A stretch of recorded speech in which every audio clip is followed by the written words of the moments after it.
Remember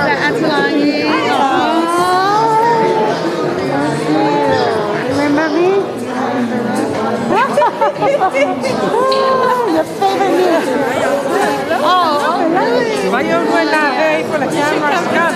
Watch out, watch out. There we go. There we go. Thank you. Where shall we sit? Oh, okay.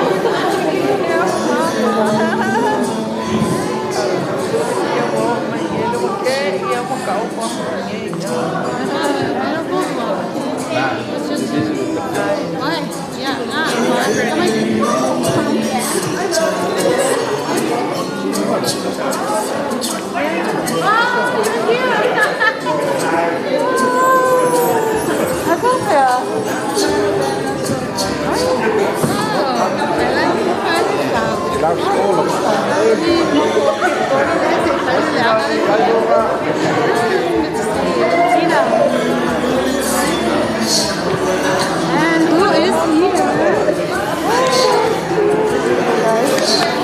Yeah. How's your mom? Good? How's the family? Yeah?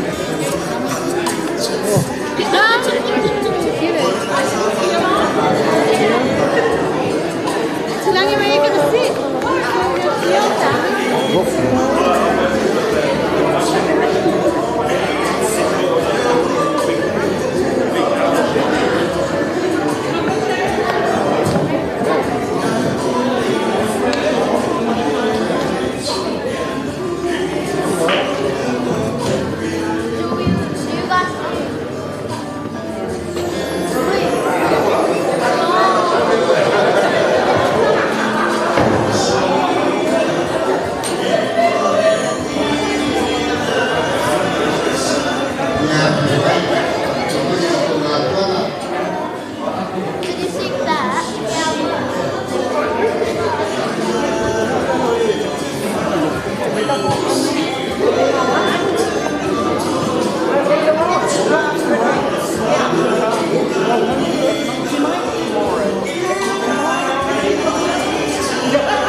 Wa riu ko le fuati timo te lona basi fa na mo te ya o te pesetai po o te vai tatu ainga sasa ia o te matai po ia ainga o le manto kina lea ia o te patalo patu pa ia o poto ni piapi ia ia te tonu le lotu o le pai malanga mama nisi o lo alala i me o te patalo pa ia o te le tau ngina pa ia mamalo ni aso wa o te manana ia ele ai le mana ese tato wala ina mele ni pa mo ni piapi o pa mo o le piapi para ai tato te pia ele se a piapi tato te fa noa tato te pepese tato te siva ia oi po ia pinanga loi paise tala ile to foi pune le po sa Salimu Repeka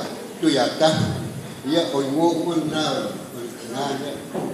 ia o Repeka e lona lua e fa na o foto tini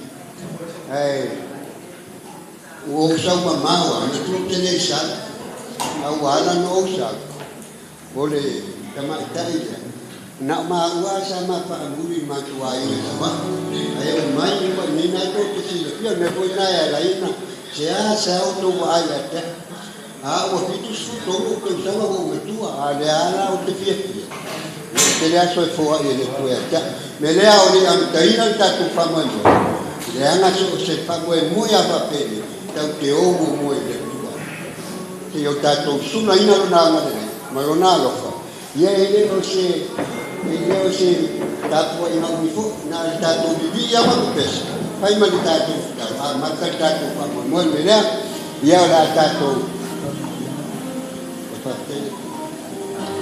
ia la tato pese un tato vi le due pese i valua fa dai le due ma mo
whaamuni e te lele tua e tātou taurangina o lana salam manatu ia tātou lana puipuinga le kusoifua ma le ola ia tātou ifo ma te tāna le atua silisili ese tupulau fio le langi ma le langi o le ligo le file mu vi ai o mātou loto i meia fiaki te isula ina lo wanga le leite tai le tua Wawa e si le pia, e te no fuanga sa o mātou no fuai. Na ua e te tai so i fua maro mātou o. Si o mātou mā puta pātasi ni e piaki e wāta moe moe wa e si. E vivi au mātou loto mwhātai. Mātou teritonu i roa lofare. Whaadia e ni piaki. E wawa mātou poto mai mare pia pia. Se o mātou pia pātasi ma le tina nei o le tuafupini ia ona ua faamaeaina e lauafia nana galuega i nei le galagi me lea e vii ai o matou ua matou tatalitonu lo matou ala lea me ua e faamuamua le pe ua i matou totonu faafetai ai lava i lauafia o lou aga lelei tausi mai matou tatalo le atua le ni pe o le faamoemoe pe o le puapuai ia ia ilo wanga le mai file mu ya na to mai le roto tele ina yo matu tele tomu ai pe ia u ta laina le tu ai te ia fa tasi ya ma to ina ma to te ni ya mu matu mu ai le ola pesi a o matu ya ni ola o talo la o pio pu la pio se pa ma ina fa mo o le ia pia o matu ta apel manu fo i be ina la o se me le anga le wai si le fia i matou a o matou tika o i mangalo i matou se me ka o lava toto ma lingi le satou ina ia mangalo ai matou tātou malau fio le tu i wai ni pa mo i manu po i le inga la matou tika lo le ratu so Jesu Cristo le di matau amin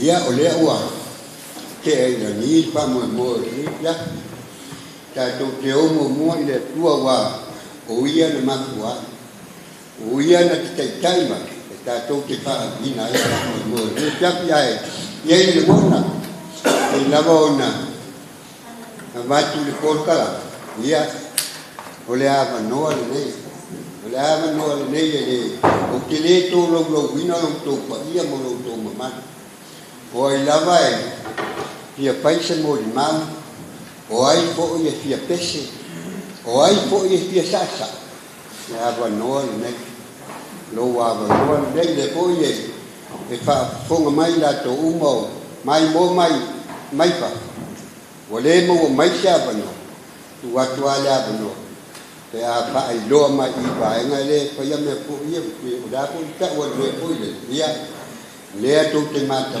mai ai fa mo dia pia ia ona pa yo ile mesata ia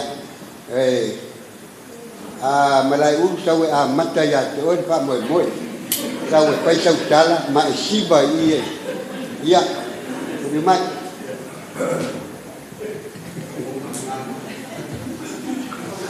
wa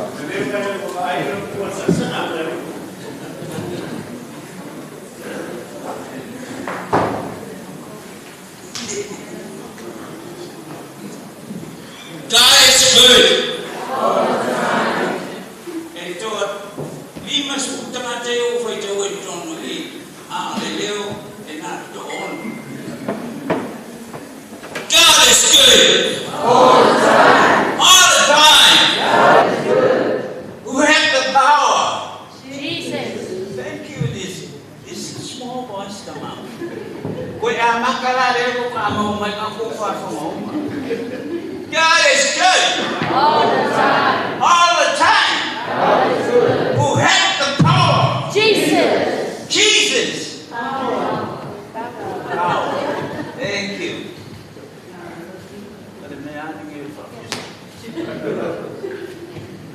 Yeah.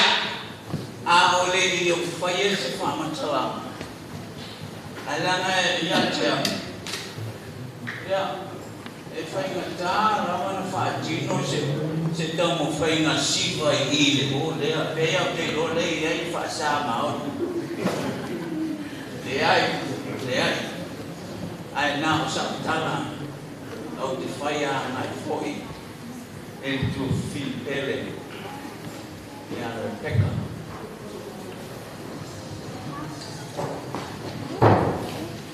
O upua e whai le whale o le tui manua e whapea o le whale o le tui manua e tau o le pai wale e whapea o le whaupunga a e laa ia e whātilo a e nofo ia e whātilo a e samali foi ia e whātilo a e tutu foi ia e whātilo o le a o pai waluina ai lo tātou wafiafi ai se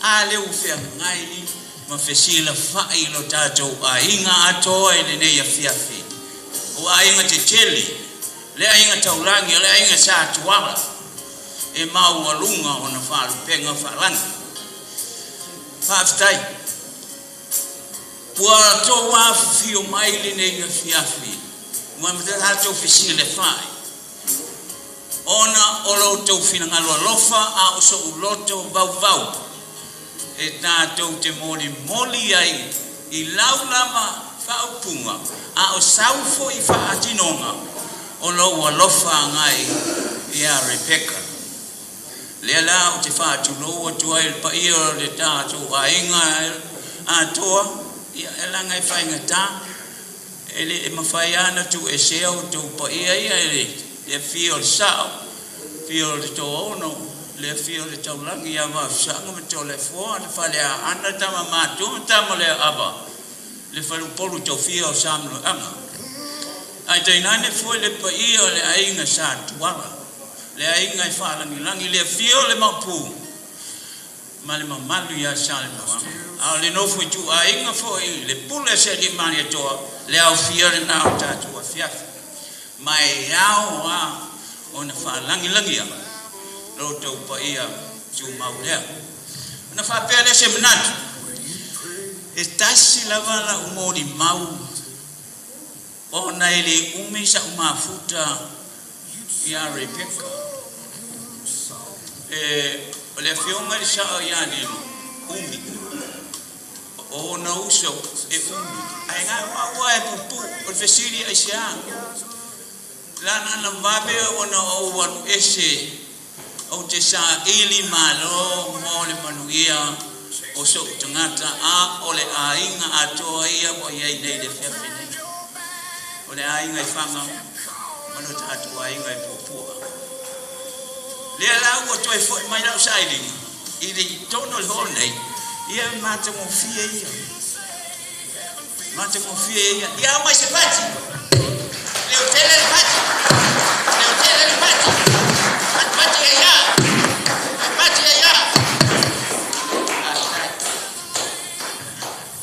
o anganga kama fui o ia skali le fe e la lola maro o lona history ile o so ifua o Repeka ila mau ele telea la murima o se tangata e fia e lui fia telelo na loto e lui o lona winga o le tala lea e lui ina se me whaingata ina ia maua lona manu io e o la maule ne ia fia e tele lui ina ia whaia na manu ai a le lui wa o fidia o lona tulanga fai pese o te lomo o te tonu ma te loe e tari tonu le fionga e sa o le iai o le lui le o le whaamau o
Mali o tuangan wa mawatawa wa mawatawa ni sa baluai te sola ito ya lu wata le pa le ya lu wa baluai sa wa ito ya wa tu ya yo da wa mawasawa bu di sawa ya dalam pun dia jadi tonu tu kene uta wa ina kuama siasa tatu pelot atau ama pelot itu boleh itu mati atau ya menuai felawat tatu tiana ya dulu malam bina oleh tua tatu fas mama ya umano tatu tu mata ya udah jadi tu tatu tu ya tatu tu mai dapat pandang na tuta pa ma ina so ko me ko no ta na ko de ya no ya ba le o kilo ai ne ya tu la na ba la ni ka wa na re sa na ya ta tu ma ko tu ta ne ma ta o sa no ya o la sa ta me ai ni le to ya ane ba me lo so berapa benda yang kita ya, kamu mau tu telur panah, ya berani mana? Ay, orang dia tu sini ni dia dia nak bayi dua mulai, boleh tu ya man tu orang tak, ay tu ya, mereka siasa itu ya man tu tak. Rumah itu terjadi pesek ini pak, dia untuk tentu wah boleh kantong matu, dia tidak ini, kiri orang tu pesek. Ayat perasi macam tatu, dia kita buat pesek tatu tadi, satu minum pesek, si ayat pak mana, tengah. Oleh saya kita ni kita dia. Oleh benda saya doa, iwai lomode Toleafoa awat tengah dia benar dekat, nanu dekat iwai lomode dia tu poin dekat dia. Oleh jalan tu iwai lomode mole saja, boleh caya ni mole bayi mua, lemu saja boleh buat macam tu. Cara pembe untuk bala waya itu demo dia ngai dia tengah tahun masuk. Jadi nai siasa itu apa lagi tadi Repeka. Ya, ay usi tengah tay. Itu dari rupanya ada rupanya dua. Mama tu, panawa, ponauso, ponetuama.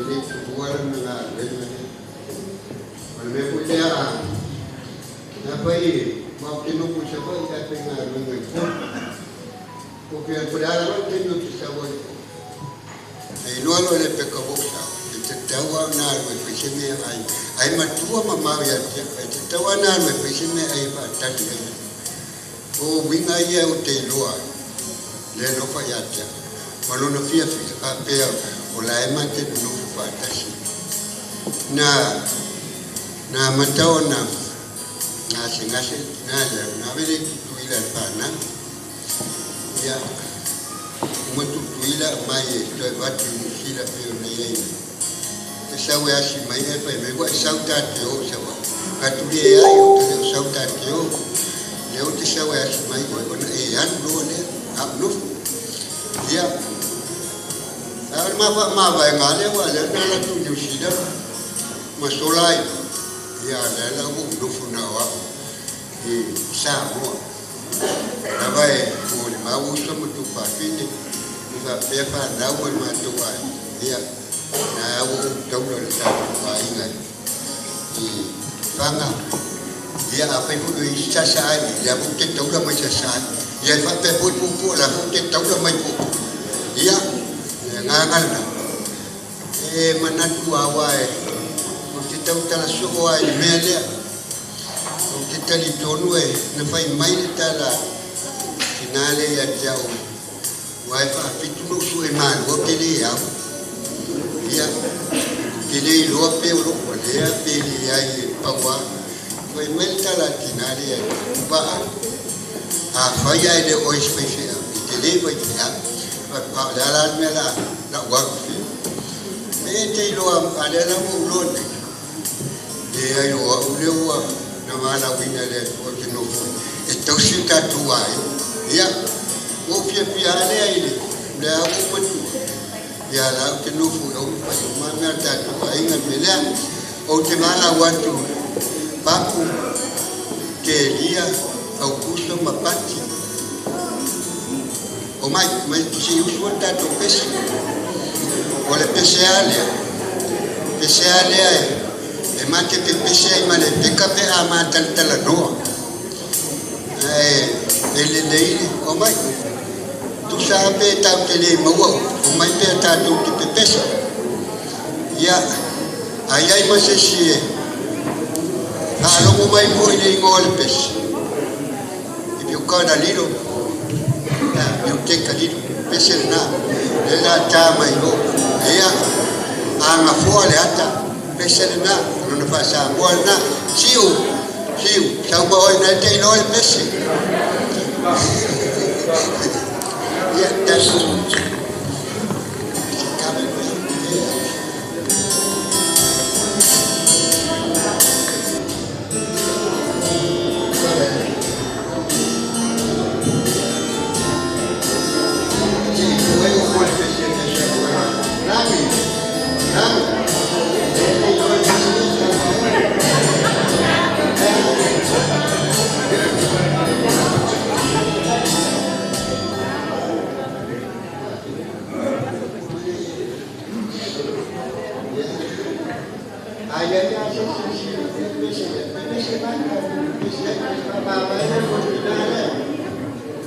ya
Pele se me mau teo mai matou ai mau teo mai matou te mo mau ia tofu ma tanga tabala no mau ia antipeka au antipeka e longo fia le mesa ngalue ia o ina fo e lo ai tangata man mesa oa ia taimio ngalue ia antipeka ile miskula pesenga ya taimir now no forma to ino vili ukai siusen ya lo taimir na wai matua nga toa sa no fa onga umai ya Repeka wa una sa no fa onga yuta siusenga ya matua inga na lai chichi ya tamale oketi ya o ina uti matua ya lom tuan nei tolto sanga Fatau sanga wa o ngale fa ya o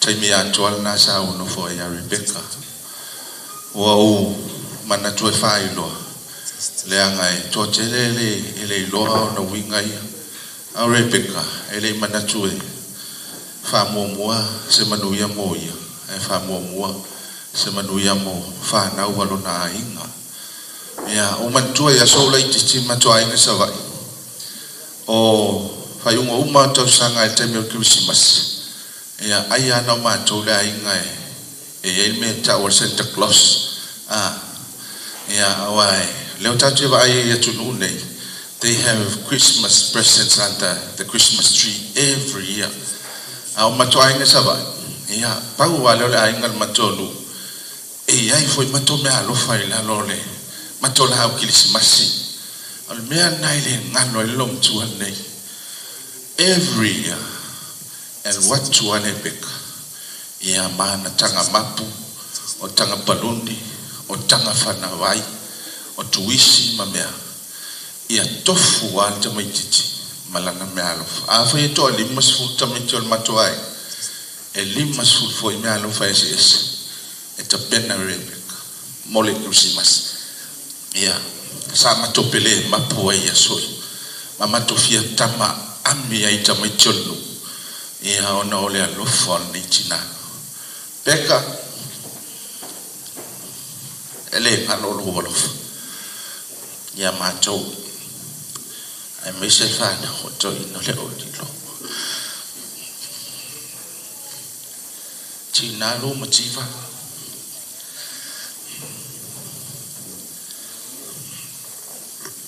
fa putu au tupe ma me uma wala matou tamai sabat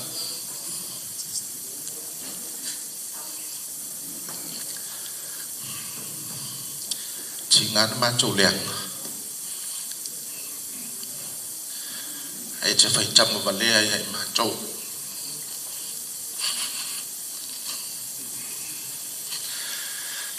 fa malulu atu o le sau matou tina ana le val malosi au matou o mai e fai masui o le matou tina hamal matou tina also to fafini o le faiona wai mai fa le o ma to fafitai lo wolofa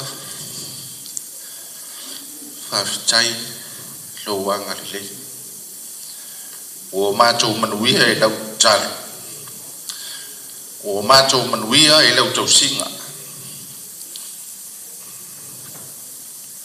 o ma to ai mea sa e whaia moi matou.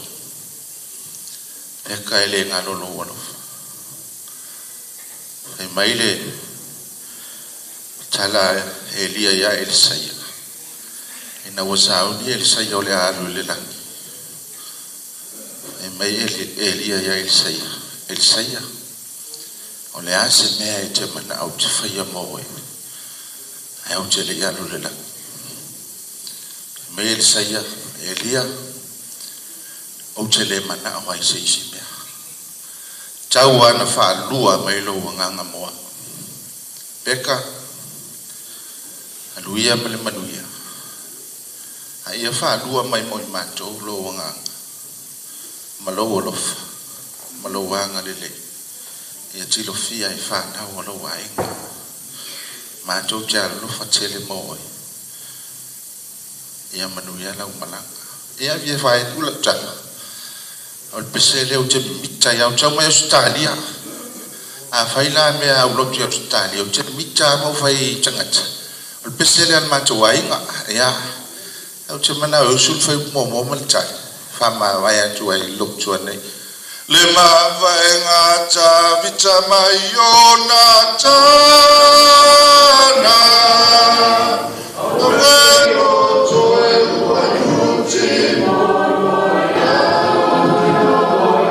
Thank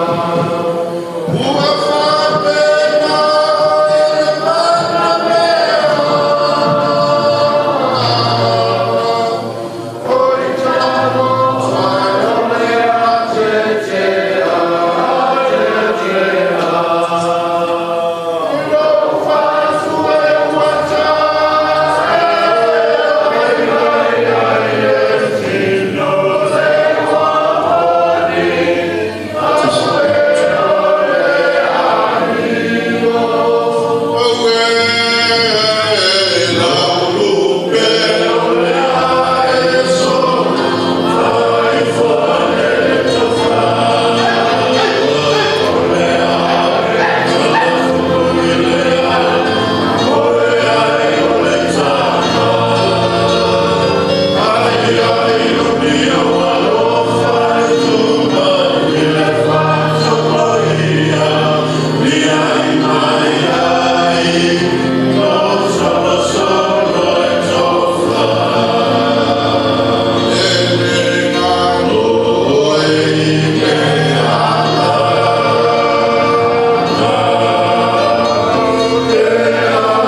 ole sila fia tatu ai o le lile ia ole fai au e kalesia e fakasa le kalesia e Melbourne, Australia. O leo lo tau sinu ai o le haro o le sunga e au whakalilo o ai pesta a riu Toleafoa. Ia mo le sifia ia patpatai ia sano le la vai foi le o lewa ia ina vai no tatu wainga le I fafu le o so tai pai ia o le tapaitai lea o le olo talai nei Amerika o le afine o le lile o sunga I kopo e atatimu Toleafoa ia o tapaitai lea sister Toleafoa kei talofa kei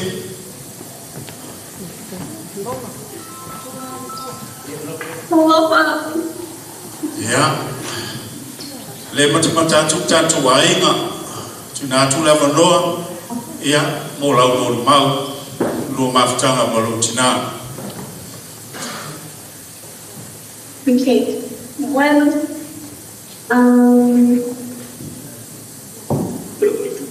okay. Hello everyone, my name is Toleafoa for those who don't know me, and I just wanted to share a short testimony about my time that I've had with Mama. I'm so grateful for this opportunity to be able to be here before you guys today as a family. We're gathered here today not to mourn, but to celebrate the beautiful life of Mama, and to give thanks to the Lord that He has blessed us with to be here with her together on earth. I'm deeply grateful for the time that I was able to spend with her before my mission, and those were always times that I would be able to cherish in my life. One of the things I loved the most about Mama was her light. She carried joy with her everywhere she went. She was always smiling, always laughing, always dancing. She loved to dance, she loved to sing. And honestly, I don't think I can remember a single time that I saw Mama without a smile on her face. And that's who Mama was. Mama was a bubbly person, and she just made everyone feel happy no matter where she was. And I know that without a doubt that Mama is smiling down upon each and every one of us that's here today. And though our hearts are heavy because we miss her, we are so full of gratitude because every memory that we made with Mama is a gift. The meals, the advices, the prayers, the laughter, all of it will be cherished by our family forever. Mama will be remembered with love, with respect, and with fondness. And even though our hearts are heavy today, I testify and I know that this is not the end. Jesus Christ and Heavenly Father has a time for her and a plan for us. Verses 139 says, "For behold, this is my work and my glory, to bring to pass the immortality and eternal life of men." Because of the atonement of Jesus Christ, and through the atonement of Jesus Christ, we know that we have the opportunity to be able to live with Mama again. We have the opportunity to be able to be with her again. And that we will be able to embrace her and continue to live with her, because families are eternal. And while we grieve her physical presence, we find comfort in knowing that her love has not left us. Mama is still with us in spirit. Her teachings, her examples, and her faith are always part of who we are. Mama, you always hold the most special place in my heart. Thank you for your patience, for your wisdom, for your prayers, and for every single moment that we've had together from when I was little until now. Thank you for showing each and every one of us that's here today how to love, and how to have faith. I love you, Mama. Rest well. And before I close off, quiero compartir mi testimonio en español. Yo testifico, y yo sé ese tiempo para nosotros no es fácil, ¿verdad? Porque Mama es una persona muy importante para nosotras. Ella es una persona muy amable. Y yo sé, todas las personas que están aquí hoy tienen un amor por ella. Porque ella tiene una luz muy especial. Y yo testifico, la muerte no es el final. Mediante la expiación de Jesucristo, nosotros podemos vivir juntos con ella otra vez. Yo sé, mediante el sacrificio de Jesucristo, y cuando nosotros tienen fe en este plan que Él tiene para nosotros podemos sentir paz, nosotros podemos sentir gozo de nuestra vida. Y sí, te amo mucho, Mama, te amo mucho mi familia, y todas las personas que están aquí hoy. Yo estoy muy triste porque yo no estoy aquí físicamente, pero sí. Y ese es mi testimonio y yo compartir esto en el nombre de Jesucristo. Amén. Mas tatu patipati ia o si fia o ngana le sa pa muri mel tata ile ole o spagnolo ole ngana le ole na tfa kaina ia fa ila na wenga ma fola tala le sa ro va wina ia a malo fa tai ni lo yesi so o yelu mo tatu le nya temine ia tala tatu no Daniel. Ya, ale para watu ile foi pese, tatu foi pese, ya sumai tatu foi pese, fanau ele o stepu lunga, o stepu le welano le tatu foi pese, ya kai mo lo mo tatu pese pa mo.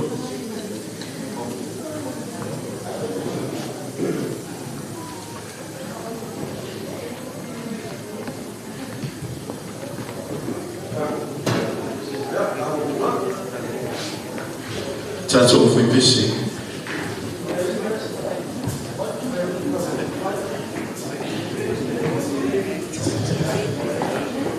Pese nela matu tau fai eu suina. Pese ia pese sa tu sia o matu grandfather Toleafoa Tauvaga. Ale teno pese ia Toleafoa Tauvaga. Sa tene na tu sia o matu tinale sa tene na tu sia Repeka ia na pese. O fati o pese Toleafoa Tauvaga sa fati ia no pese sa tusi ia ila le si pese sa tusi o to fine ole maumaloa fesili ia fao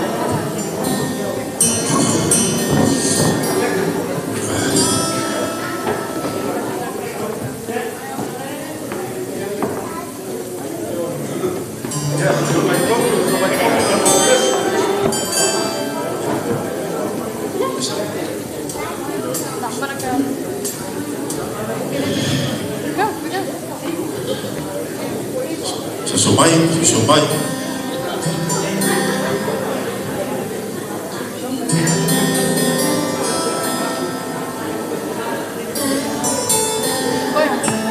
O se fa le tatu pese. Pese ke le ko lalo ale pese ke kaluma ala ko lalo ke e lo mo wingo fa nau ka ko lo we ka ko le pese tatu ai. Ya sauni.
tua.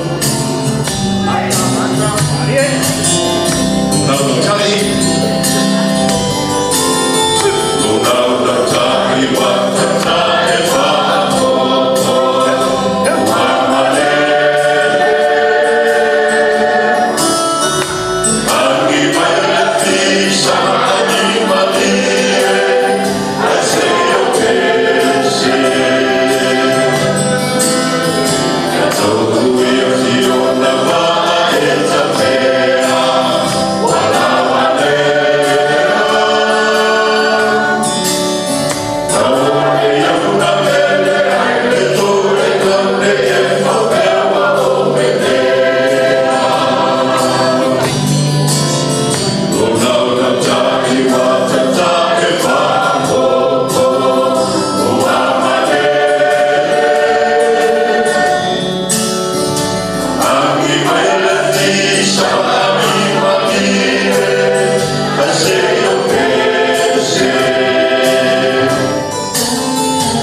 Talofa lawa ia atrofo ia tatuai ia ao lava na to iloa ma silafia ia le tangata tu atu mai ia o lo igoa o si o amoa ia sia savea ia o swafa matai fo ia Toleafoa ia o lo tina o tamaitia o sia savea lo nofo nei Amerika e o lo tina e lo malima i le whanaunga.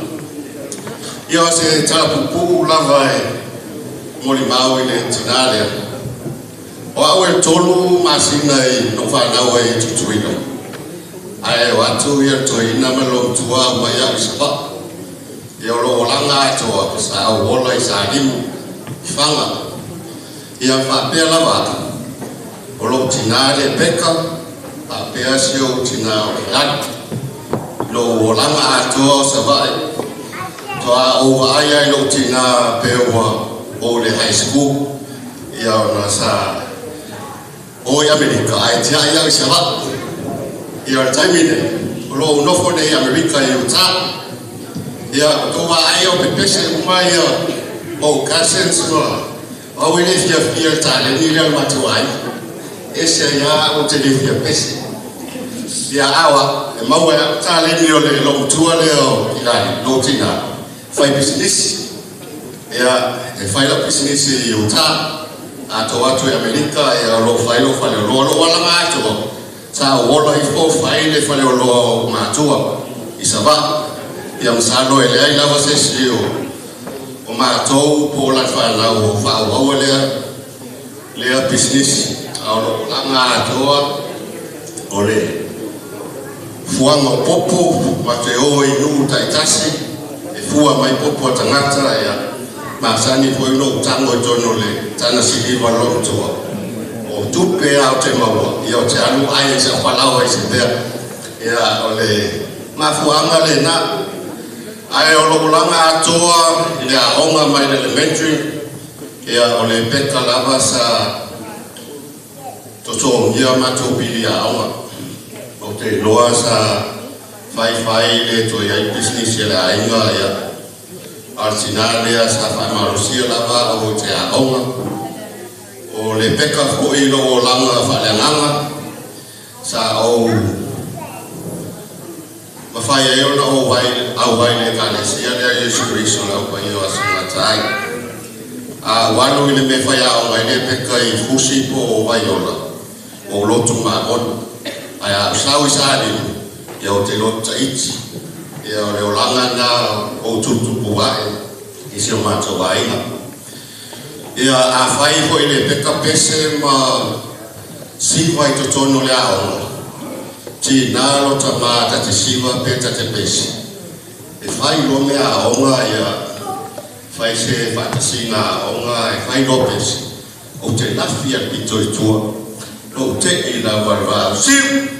Kuilunga i ayuri. Ia ki ngāo ka le fia siwa. Aoro ka whiwhi a ke mo pōua o le long tua lea. Ia ai le whaangaloina. No o langa atoa i ulawa o South America. Ia o le ngalo lava le alo fortinane. O le mea hoi le na o sau mamao ai mo se o tuapina leo Asteria. Ona o le peo so tinalo lua lea.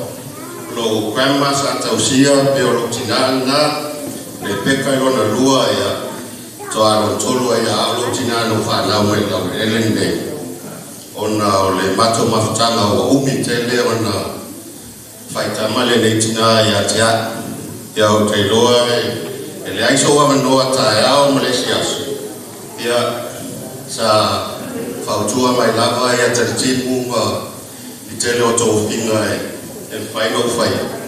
Ia oa, e whai lot. Ai o whātai o umatu pese. Ia pe o toi mālosi mai lot. Ia lau loa e le taimi nei whai lau unma. E toa la iti da tau. E o ko kele kai au. Ia ngare maa ia la ia lo kangi mai lo. Ia ai o kele ia kai. Ia ai o lo o langa atoa le na.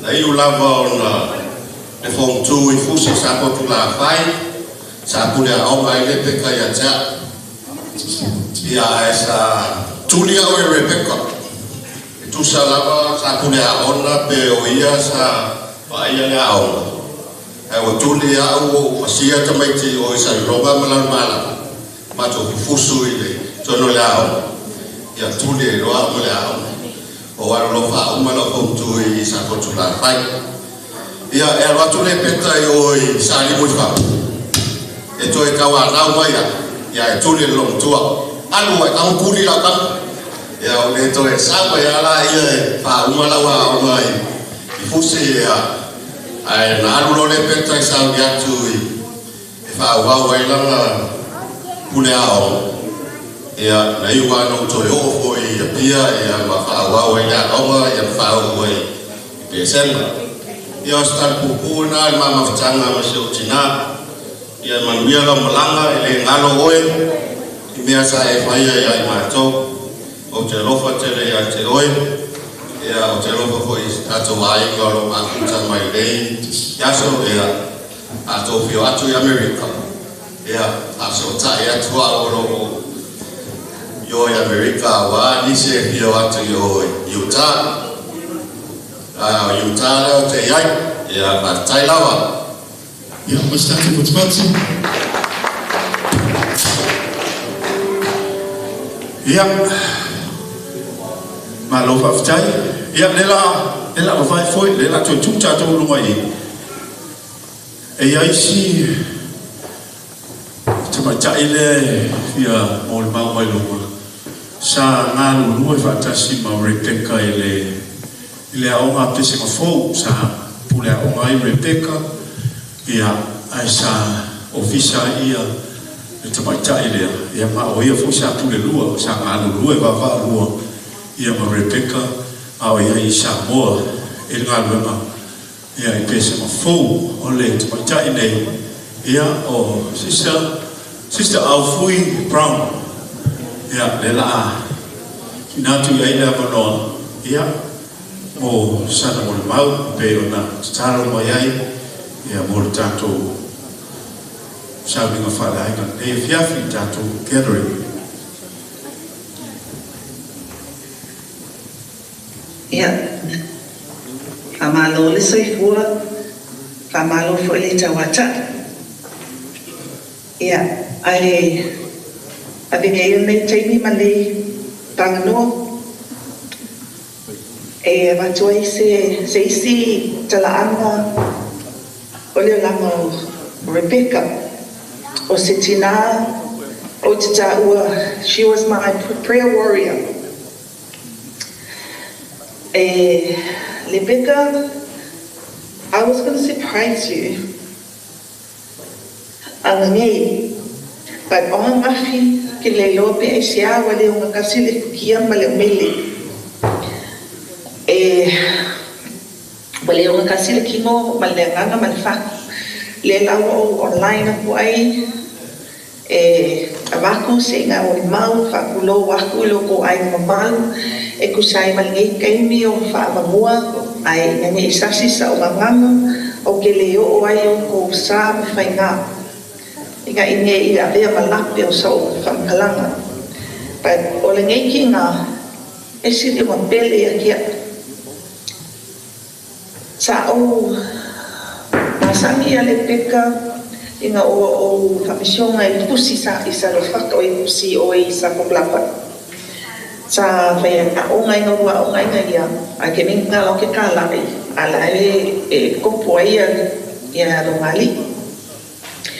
O se ki nga sa o ki kilo e esele ngau ila ngau fo I ama ua malau soa ia awangi I misese aso makikala ia e usule kae au pa o le polo ina ia mau makoleng o le afi o kei mianga e pai fo koleng e ngau ia I malusi kingo malusi fo I manenga ele nga ia kia o skinga peo kaua o skinga fai pese sa auxilia fa malu aku la fai pese nga ko kele o maua le ngoka piko luma ko le afo piko luma nga o aku le afo ke ngo ile o fa fa o nga ko le afo la fai pese la fa o e o kulo sa ko luma pese fa penga fo kinandi e ko luma ya ha luma leo pengal me ngo kikilo ya kilal masu enga fenga la kopesi o se kinga sima pele I lo longo. O ese mai ngā o koe mafuka foi ni ki ngā inga ua ma ngō laku e se me ngō laku iai i la o ngā pesen fo. Au la kola tu le foi le peka. Au koe foi ia kunga me Australia o le pango o mai i fafo. O manga ruanga ia sauloa suana manguia koe foi ia. Ai pe o se me siri aku ngō ki kilope ngā o pewa ai ale peka ia kia o se apia ko la faku pe se a. Me lo mo bi dia au se so hangi lau so o fa ui e la ke sa foi o la ke fisa o su me so ni la lo ke manga e manga sa o preschool because o gere manga o se kulo gere manga o ke ko fenga lo nga sa mo o ala ngai le kai nga riche e ko kongi le ko fenga lo ngai pa fo ma lo ma o la ke la e ko kongi sa mo pe a haya o sis ia ai si dale fa ia o ke worka o ia under myself au o le o lo foi ale peka la kangi mai e mo bibia la so ni le au ma so e ke le yo kala ama ngi ya o le mea ngā o ki whai ngoa ngai lungkua ngai o ia ngā laina mafua le aonga le ngau le aonga le ai baikele molo ko sila fia lo o iai le aonga le baikele le no sifia kusai i loko pā i le me le iai le ngai ai mua sifia i o loko pā o le alala manga o ai le kingangi e kia au ke soangi ako e manga o ia ave le aonga le o kakaunga ave ese mai i le whangua si vaenga o akam e ave ngai o but o need le ngi fans ma me whapenga so o la kulo whapia o ke o le aku wale mea mga o ila ua o mwakua i wa kuale nga ran le ngai o uso la wao au sau lo so soangi a le peka from then on o ke le whapea ngō whaya auma ngō sau le o whinga nga kōra ofisa kau whai so e ni whantu me whapenga susuangi nga i whai ave la o ngale o langa ele whainga nga support ele loko wala ngō whamatala kunge kala o ngō o le longkua nge kalung kau whai le ba le kulanga le sifi e se akule au anga pongi la sa mafua anga pongi la solulu shinieli anga pongi every day and it's such a faithful woman to me. Okay, fine, going a little sifi o le haonga nga mafua nga sifi mamauku o le kalo le pe kamala angpo. E kakalo angpo sometimes po yo ke yaifa kasi mga angpo para hao kamo Aula pagkuang ko may kaya fui o lang initi lifila o malay o famul ngai iway lang okay lo mga stress nga alay nga maway mailking aula ya wese may lepeka fay kung king ang yusi lang alakad kimo o man lang akala ya kaya ay kami nga ili wala ya wese akala o mamay lang akala o lau kakalo e kamu lo fa moe o oi and I had no matter what polealo stress polealo so lo o mi me lui kamai ai mo kau mo fai ya fai le mele na mai lo ko e kia because it's like a real mother to me o se manga o ke le manga o e o nge le ka ai o ke fasi sila como ka mo na kau la o le fa moi o lo wa yai o mai kele le besle a una le pese no fogo o lo wa yai mis ka ka wala ko overruling but still o le la do la pa o le yai le mo wa o male peke o no ma o ka fai the land and everything. So in the meantime, ole ala na. Okay, mon mawing ahai ni lo makua. O se ki nga whaakokua. E maulong whaakokua. E ai so mo one way fa se price o ina yelo as fa au ngai sabai. O alwai ahe e mai lang ai se a me ke sa wifi ni me ya kia fa le peka o lo kinga wale so kinga It's the wisdom that I need and the faith that I need, that you got it. You planted in my heart. O se whakuka ua ngā ko moa mai ake o le peka. Okay, le mawhai o whamamuri. Okay, treasure inga for my life. Okay, Lord, o whapea, o whapea o whapea inga po lai sa mol o ko o au le wai astakalia nisi po I fofon. I have my inga yo le wai nisi la so ngale ngā plan o nisi la ai o ngā malia o le kinga, le o ngā kasile pukia ma le ume. But okay, Lord, le makakahape ngā longo whoanga le li. Because all these things that you have done, it's a mission. It's a great mission ale tua. E kala e hingi me o mo. So se kaka sa e sa o e la mulma. O se mulma usili lea malika wena o la. O le a of le mawhai o ngā avesia le peka. Ai o ke wha moe moe a kongu foi. I lau oe na mawhanga o kongu o koko e le whaku sili e oe ongo o ngisi e pele ake oe. Whawhikai ka kimu, whawhikai ke ti, whawhikai na te o tino, whawhikai a oe suenga. Kalo whai a tino lai titi. Ia whamuia le koe a o ko. Ka koko e whenua e aki sa kengi sa mua po ngā whai ngisila. Pada manguia la malanga tina. Manguia la malanga. Whawhitai mo mea alofa wa e saunia mo mato.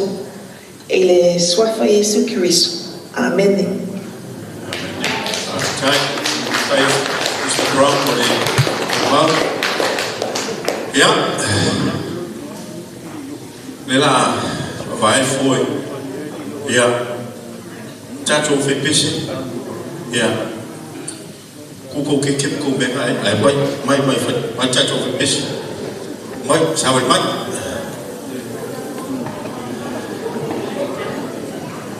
Mai tato pese le. Ya, ona so ai le Malaysia tato mo le mau. Ya, mai lu mo tato pe ngot fai dan. Sawe mai na ai ma fe le ya tato taimi da fe pese.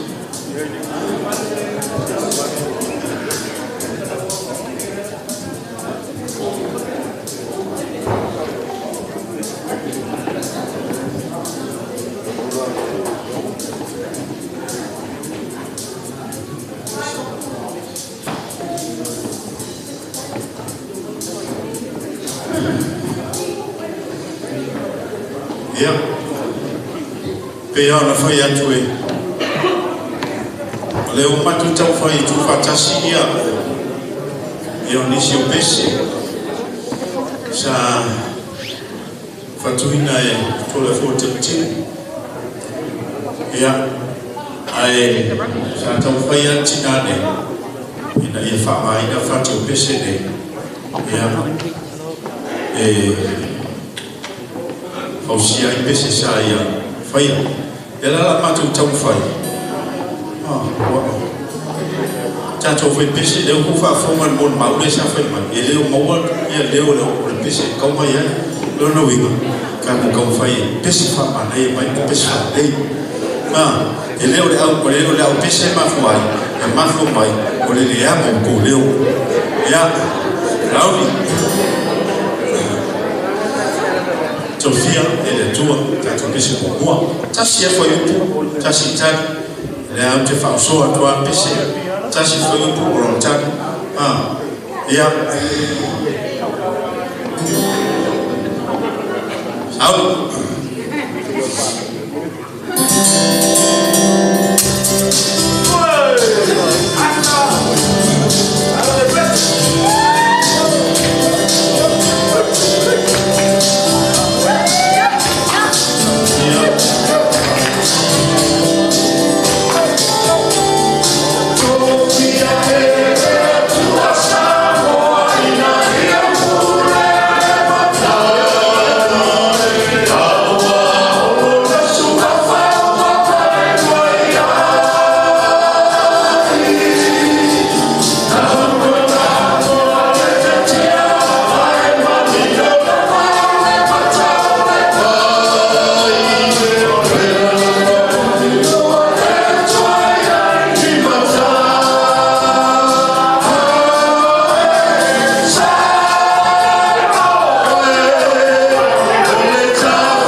o la pese o le tala tatu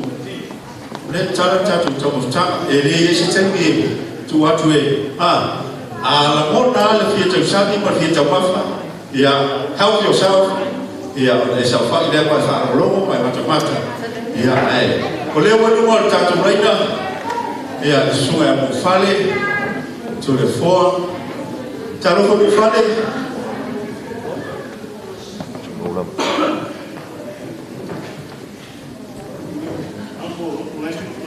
ai mute lau lau kawa ai unmute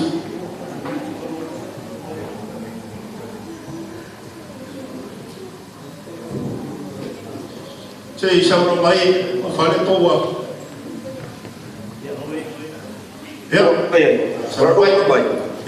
sauro mai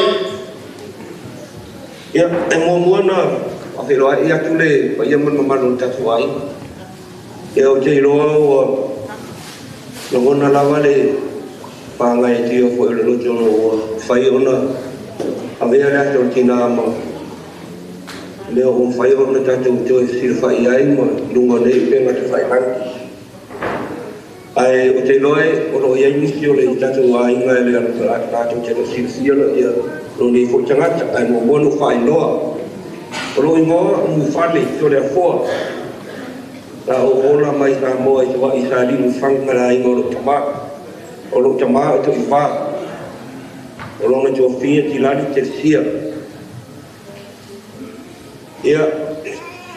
o le tinane ya peka ina ua maliu ti la ni ma Toleafoa pa pe mo lo tama tercia o le nei tina sa ia pa ia Whaawo inga matua onga. Ma mea o iu tela onga i waiola, ma oa onga ai. Tele ni mea ta aua ta o pa o ina mai le king ta ama o ia. O mea mua ta aua ai e. O se tina e loto alopa. O le matua inga uma, tamaiti uma le matua inga i sali.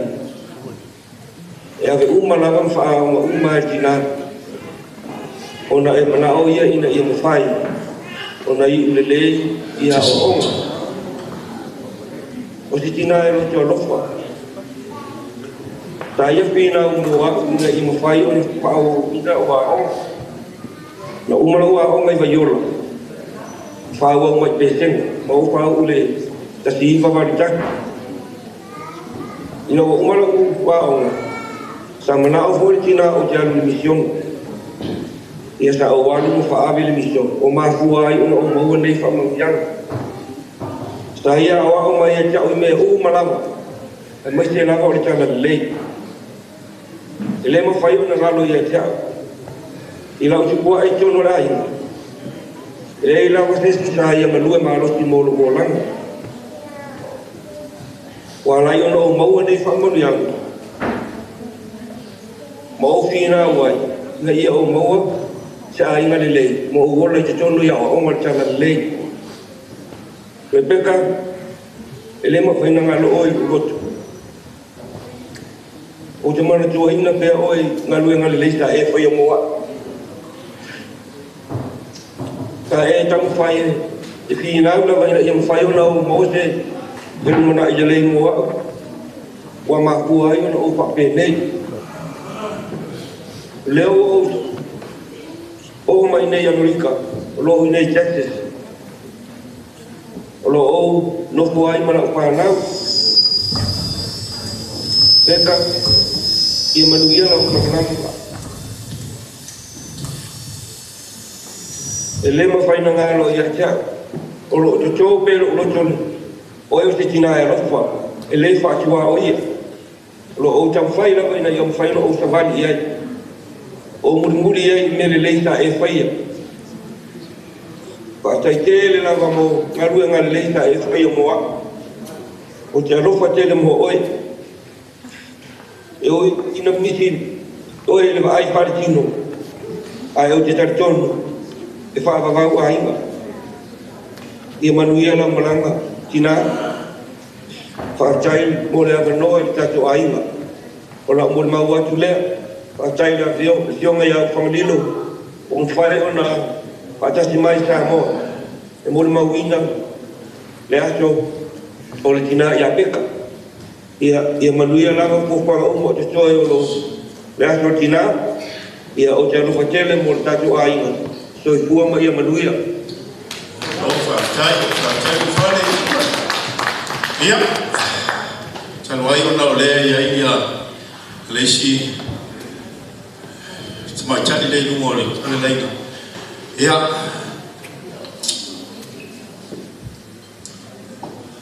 boleh silafia. Orfana uma Toleafoa.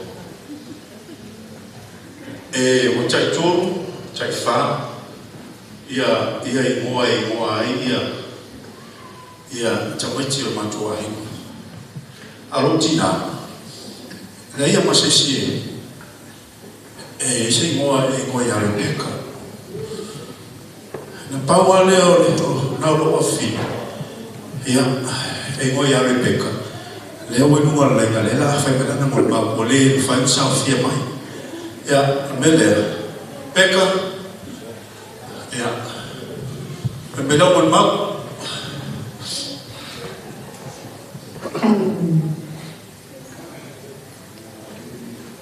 Ya, faktai pada benda. Ya. Pero nai wa fai doa foi Dr. Malo ngo. Ya.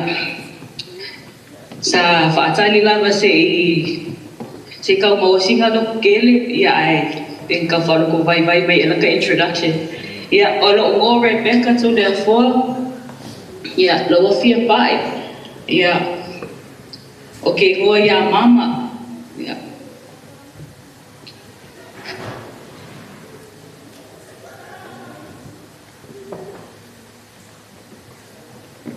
Teman tua lava mama ini. Na ofisile po fera mo lo mai ngo. Ke va ya ko lo mai ngo mo Salimu.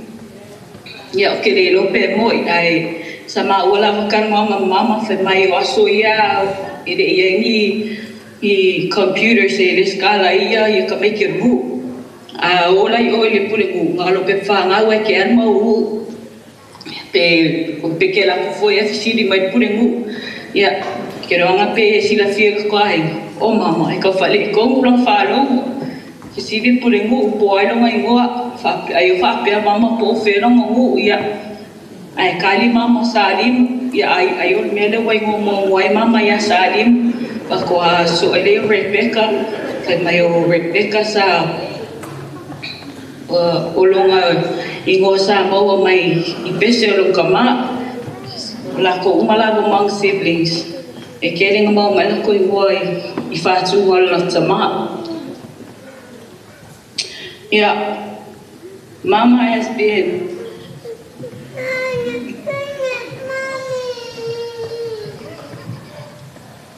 been a teacher all her life.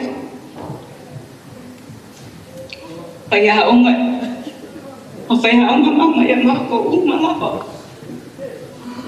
E po fela me ngari ngalo la mama ko. Mau ia wani sang ya. Ya, ngoko mai foi pesing. Payaong ya. Le foi lá. I'm also a teacher, just like her. It's not because I'm trying to follow her footsteps, but it just comes naturally.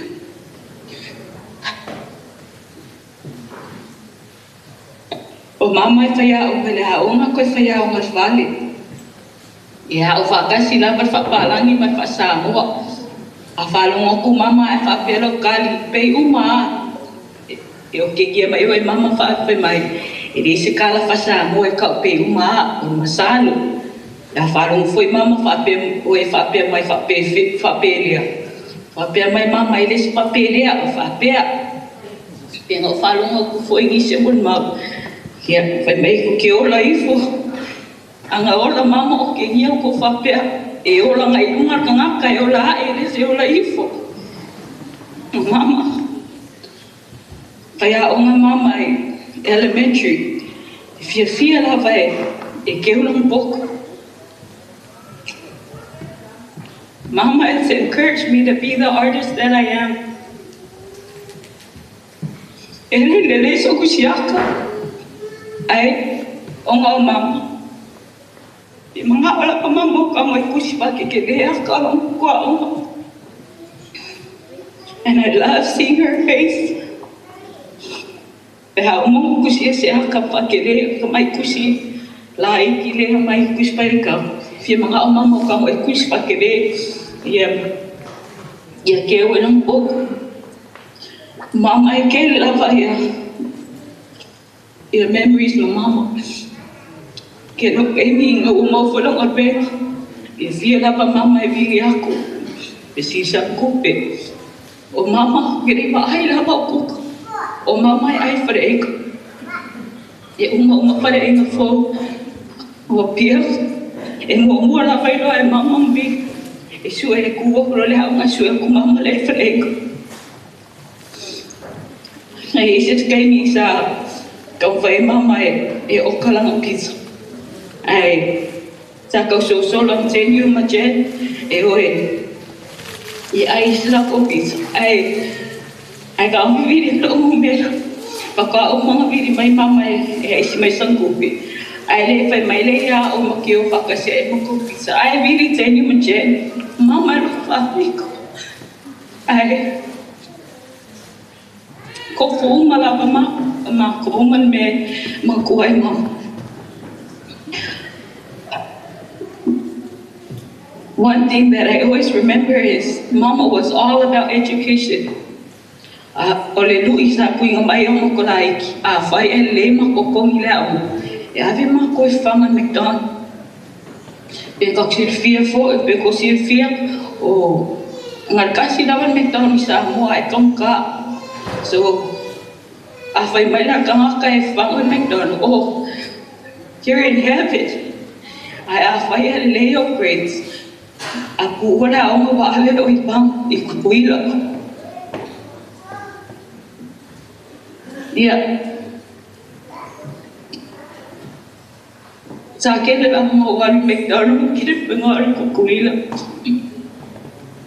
Some spiritual experiences that I remember mama for o mama ole pioneer makuhain kakuhain o iya nga introducing ang loob ko kuhain well she also taught in church sa abiyam tsai ay sa fia ba ya o sa mit yirfana wit kad ko mama esilia blawa ole kame kikila ikiki e la kiki faalu e lo tomo lalo i lo le awa ka makua wo malole ulu le fai e fai kam faalu. And that's the same thing. I'm in primary too. Ai o sangi lo sangi le kusi pakalame mulo kamiki. The only person that comes to mind o mama o bese eu queria o irmão. Besse, eu quero que eu não muque, uma coisa foi o longo meu. Calma aí. Leva o povo. E na casa foi me chamando mal. Mama was a prayer warrior. Que pole umi ver cá, que povo. Mama's always on her knees. Kakaro. Ole amako. Pensava em foi me adva ver aqui porque se não com moe mama o mama quero because she's a teacher she always wakes up early mo wala mama fai nang kakalo foi mama kasi nang kakalo umay fo ape ko kapuli mo ka ala kakalo mama. She prays for her family. She prays for her friends. Elaw lang kay kasi umahain. O kamala ko yun. Afay pala makulog. Uma o pis mamo ka fon fe ai nga famala ko ko fele ka Mama has taught me to be prayerful. O mama nga solo sa kus awa o pana witsi o ke manku ala o ke re faso o mola ia ngisi solo ai ngisi o solo la ya ka mai faso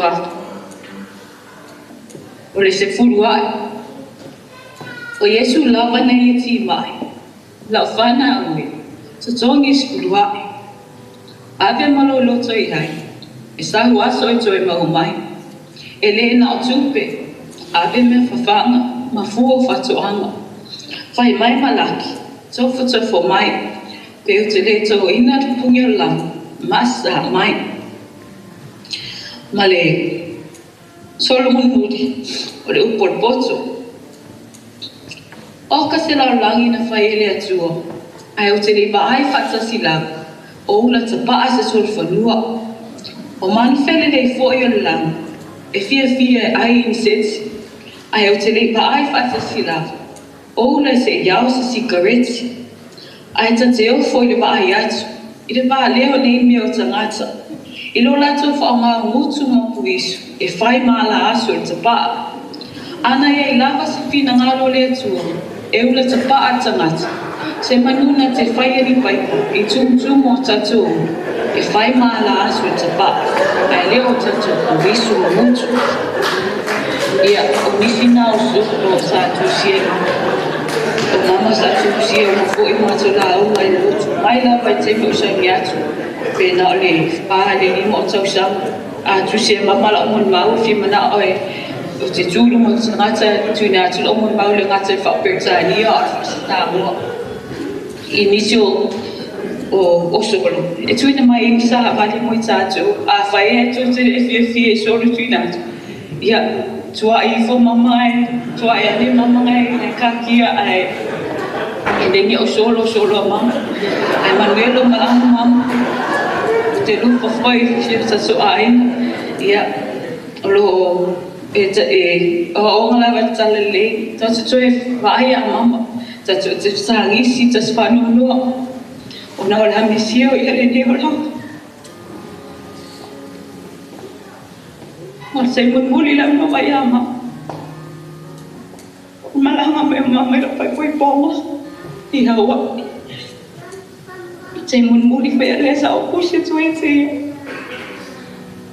per me de no kangi la famongo ta kom fai la vai ni vai na o ni vai ngo koi la koi fuskas la bi ai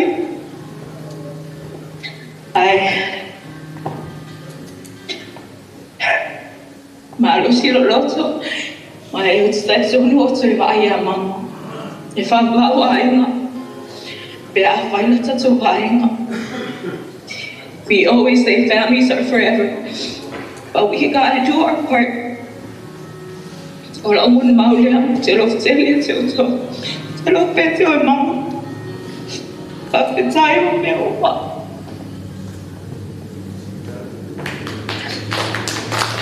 La otra fai, e ora la otra, it comes naturally to me as a teacher. I'm a teacher at school, and I'm also a teacher in church. And I find myself doing the same things that Mama does because I've been around her all so long. Olaun Maulia, so Fiskari, so Amen.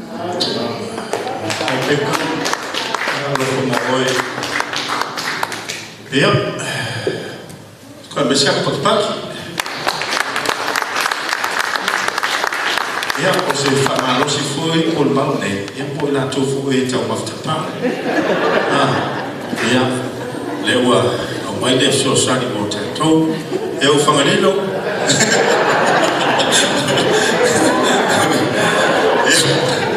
Pe ona, mo le mauto te leo tatou, ia o Repeka, ia o le whai pese, tai pese. ia e le pese le le wa lungo le YouTube ia le pese sa fotula fai sa ave i Amerika Samoa ia le la sa te paua leo le kilipile maua ia le te lo pese sa ia faia ia ano uma ia le la o tau sisila ia na o sina foi upua lua posto le ngai e te lele pese petula atoa al fa fianga le ia le la usilo tau sisila ia ele pese sa ia e Repeka ia mole fa moi Amerika Samoa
G-VAI dan sa Toleafoa oleh Jumalo atau nafasan leanga omak dia dapat tak kutolunga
Leo te samo te tilo iai. Toleafoa na fitili fo. Bebo hai. O au inoa lele. Fiama kawana mutele. Leo na fluat iai. Oh,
Usi la wako.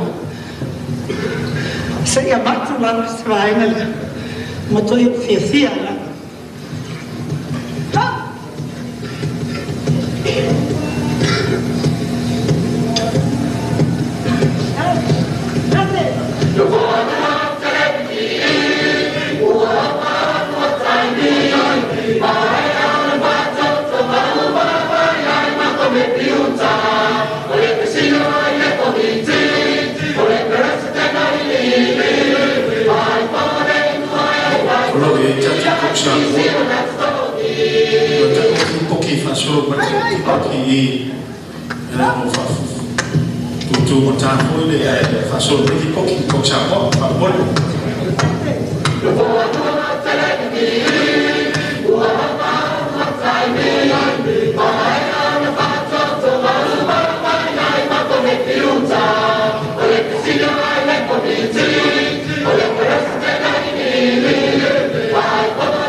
Ya, talwai una lewa iluma lutatu sotainga ya le suma ya Howard Kalandi ya Toleafoa ya ole antadi ole lona lua Repeka suma le kopo ya timu ya Kalandi Talofa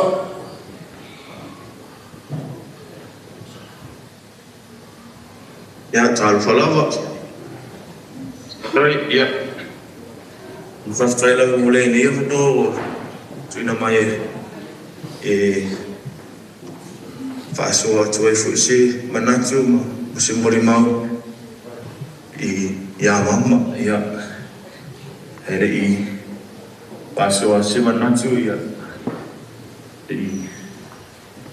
ya olo ino kalani Toleafoa oleh tadi lana lua dia tadi tim Toleafoa ya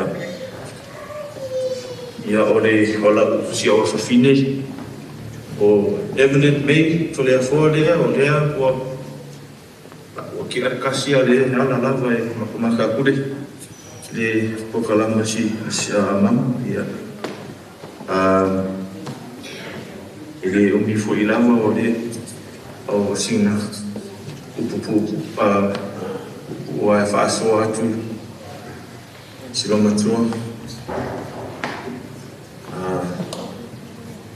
so you wa we over kiri kan made days so we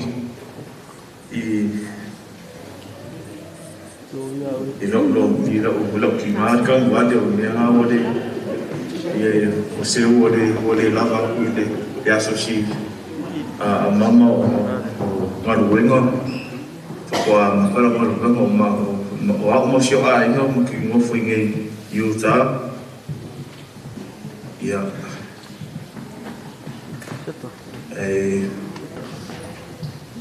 ko do sio fa nga o fari ndo leva a moya mo kama ka kulava o le lava ya no mo ye ngado o sigede de ala mo pisi i pesina e fai mai ia fia la lo ko vai a ko kasika ko ai kile ya celebrate ya mama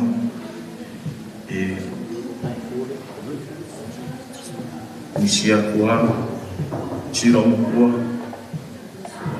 ola o kai pia si sikalas ki Repeka yo la si causa ma foi ma fuka msiro makuole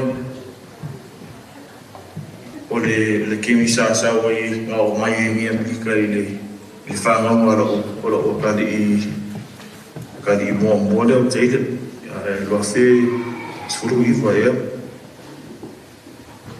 ya o misia kwa silo kwa fia ala loko wa avi au avinga ifo I Usila whapea mausi ava moa asia koila I Usila makawhao ma wakura o whawhinga rea pick up introduce I loma kuai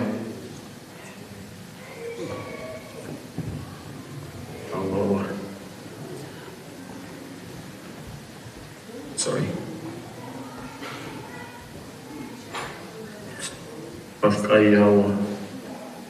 Kaya ia mama mo mea umalama o kele mea sa ia whaia mo makua lava le ola I whisa moa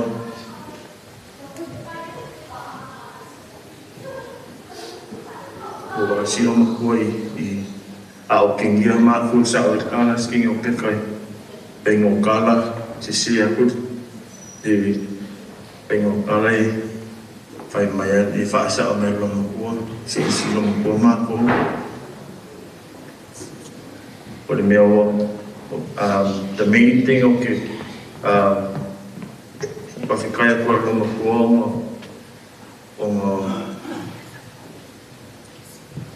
o ia lea loa o maua I mako le kalamdei le karesia le aua mawhainga o wano I raki sionga anga re ainga ia e de maua e raka maan e de kalamdei ia e de maua whi mako o whawhikai lawa ianga iau o ianga iama mawhiri mo Mone au mainga o kala lei isi mapungi ai o kala lei lea o ki whawkai lava o pleseile ia mākou I hao foi o ngā lo misionga foi a sa kala I sio ainga mga misionga ia mamira plea ma sio ainga le lawa pai po aku ia ima ma Pamaungi maui I mawhangaungi ia pawhikaya kua I a mama mo mea oma lava I appreciate her for everything that she's done for us I can't put into words how much of a blessing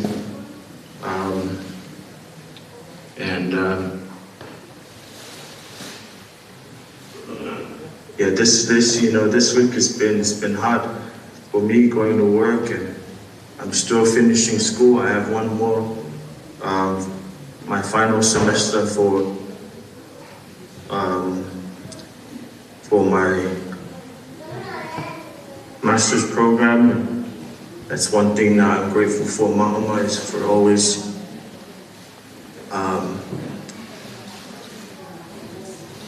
recommending or pushing us to seek education and I appreciate her and her guidance and her examples. She was someone who values education, going to school and pursue learning a lot, and I'm just grateful for what she has set for us, for all of us, and appreciate all of you guys for being there, for showing love for Mama and showing that support for her, and I miss you, Mama, and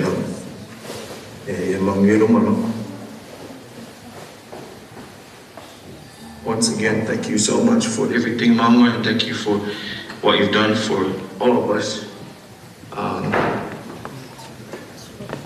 Your legacy will continue through each and every one of us. And yeah, kai lava mo lengia mo ya fa ku kele ka ko ai kele fa ku ya o mama ya kisi ya ko mas ka ko ai no ngai ku but yeah, thank you so much for the opportunity, and we love you all, and yeah, kai love. Statu Mswati, Fatai Kani, Toleafoa Mooi, Monsieur Fini, alors Fatai, Tato Vipisi, Tato Vipisi.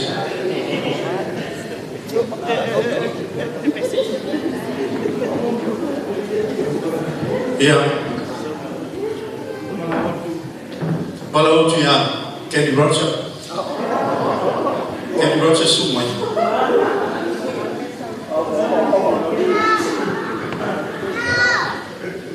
Saroa. To Sicila Pomoya, Kenny Roger, Ava Antonia, Lelo, swing or terminate. We want to do it on my Ella to Sicila, a far former. Yeah, busy.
Toleafoa si umar tayo stereo. Pakobla ni dalole ya wasingane na. Pole ya le maru ruo kaya. Ulowa makiasa kwa papo. Makioma kia oma komu bayo. Le mafanya bishi ya. Panganawa le mafanya sabar. Ai le ya le sasa ya kamakare. Wingol fam kala. Ke loale o kendo ka makare sarna u fio le dalla o manguia o la kobola o martingane pakai dia masekala mako mawala makaba ko mo lo kwa yo mako mo foi pa ya ina isi wiki boa kenda wiki ni make o yo mala kai me lo mako ilani magasi make wiki ni ela wiki ni fasama ko le ahora kai ni arwa e ka le bena le au mai osa lo mafaka yang au kula mako la bala basa lo ko mo le kinga manas e anu mako sopoi ka por ele la kuilifa anu mako ai ngai kai sana o mira swan kalama mangai o la ka fa o le wiki ai o lo lesa Pakua wha kua le wadura le uka le whane. Le whaakari mai le peka.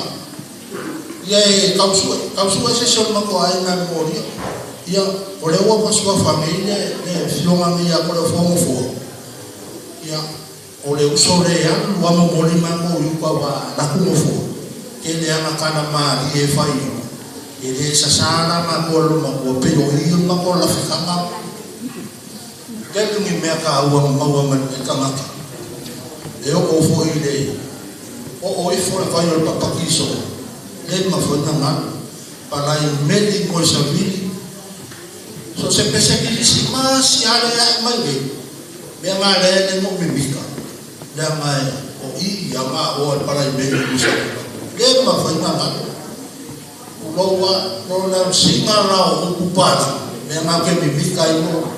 O ako nga pese Krismasi isa wa wale ba mga fu o fa ya ko mai kakan le ma fa ya ma sa wa pa fo do ka maka ke ma wala ka le ne ko o lo fo ka ki le si me ne ngalo ni ka maka ya na fu ko si si ka ke le fa fa ya ho sa o le ni ka maka ya ko si o le si mea ngai kau lo le kaimina alu lo makua ya ka kongsi le mawhai o ki oso a kaaka o ngolea lau ke ame pai se kai fone le maua mai le ia o ngā pese ia o kaimina e kake fia wai pai whai o mea e whai le mawhai o ngalo e ngai ka ngaka i a ngalo e ma upe ko ngoro ka ngaka o makua o loku foi loku ia lema foi ma bese ala mori ma be kale sia Yesu Kristo ma fua makina ele o ma le lei kala mo vo se fua i pe ma kala mo ma fana lema foi na ma e ia ve ma fa makala e niso le fa au be a wa ku sa e o loi ko wona o ma le ma fa na no le i le kingane na ngā misawa le makai mea lefo a ole ka mahalaisa ka masuka pusa moa mea whapena le mawhai o lo whaakari mai nukua nganga i a lido se o mako ai ia peo kana nini na ngai ke leia se o ngama na o ngama ma kingane e lo fo i le aia masese o mako ai ngai e wa pulepe e masisi so o foi pes ela malawa kusa ele leisa o si pese ka foi pes e feo o sa fata rua ya e mo wala o wala o kule wa o ke mo si da fia ka ko le ni si ya ko le la wala ke mo fo le mi si para agua kula le mako foi pese le mai la role e uma uso lo pese ai ko para agua kula foi pese ma no si ai o que si le sigan ko ka mai le makani ka mi ele o ko mama ina ia para agua kula mako amor mole lisma vai ma ele le sa ko pese ma sa ai ele ma fai na mano la lo fai a ho mane ia o pese na este no se poco ai o lo ma ko ka lesi e o lo ia sa ko mo va fa kurma e ma fai na bisi a pese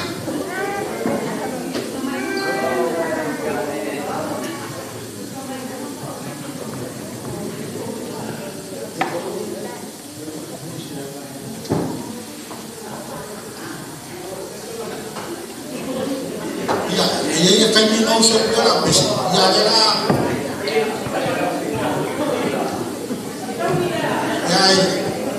era a pouco tamanho mas a fé por material isso é uma pista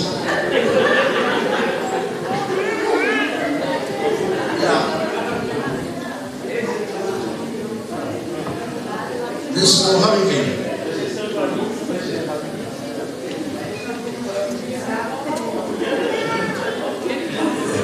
Pile hurricane. No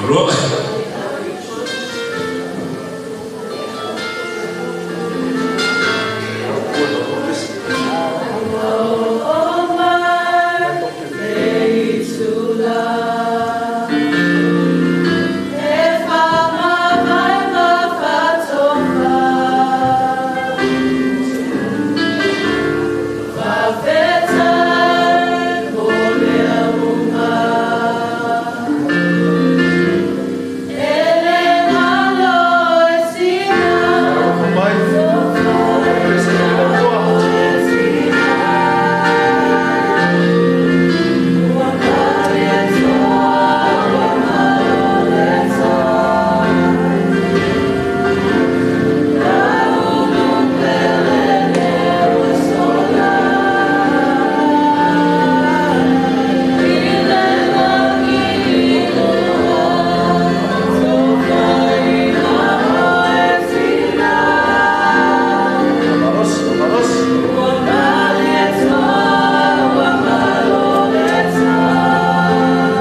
Ya, cik, baca baik.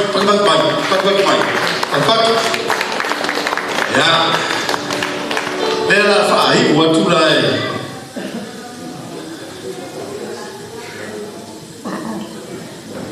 Di luar fa kadit.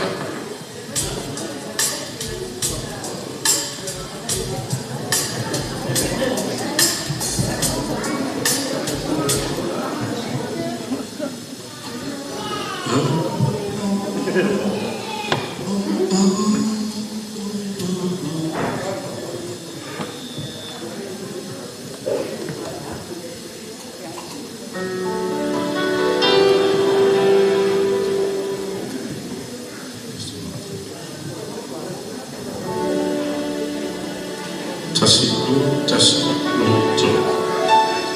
1, 2.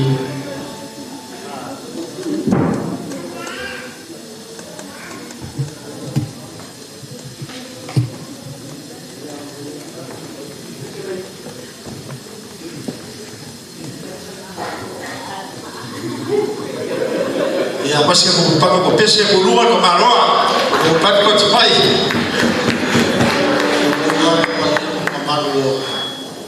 Kali mafau puluh ni, ya, dia ada kafoma.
fai a rei le kapia.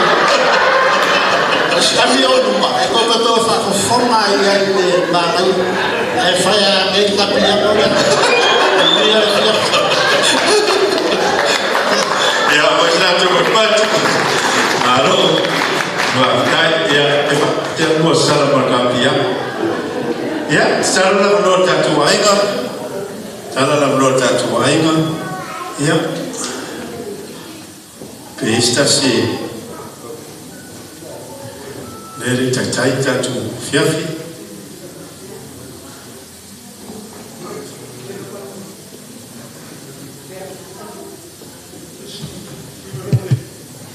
Taslo.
losi ele loto lo matua pe tu sam loto lo tira o tan wasale fini ali sio tina le tama fai lava o penso na uso tai uma tama fai pa na losi ai tal wai no ma langa le mas e tai ni no kwa wai ele ma ni sio to ngane leso vale le te atu mi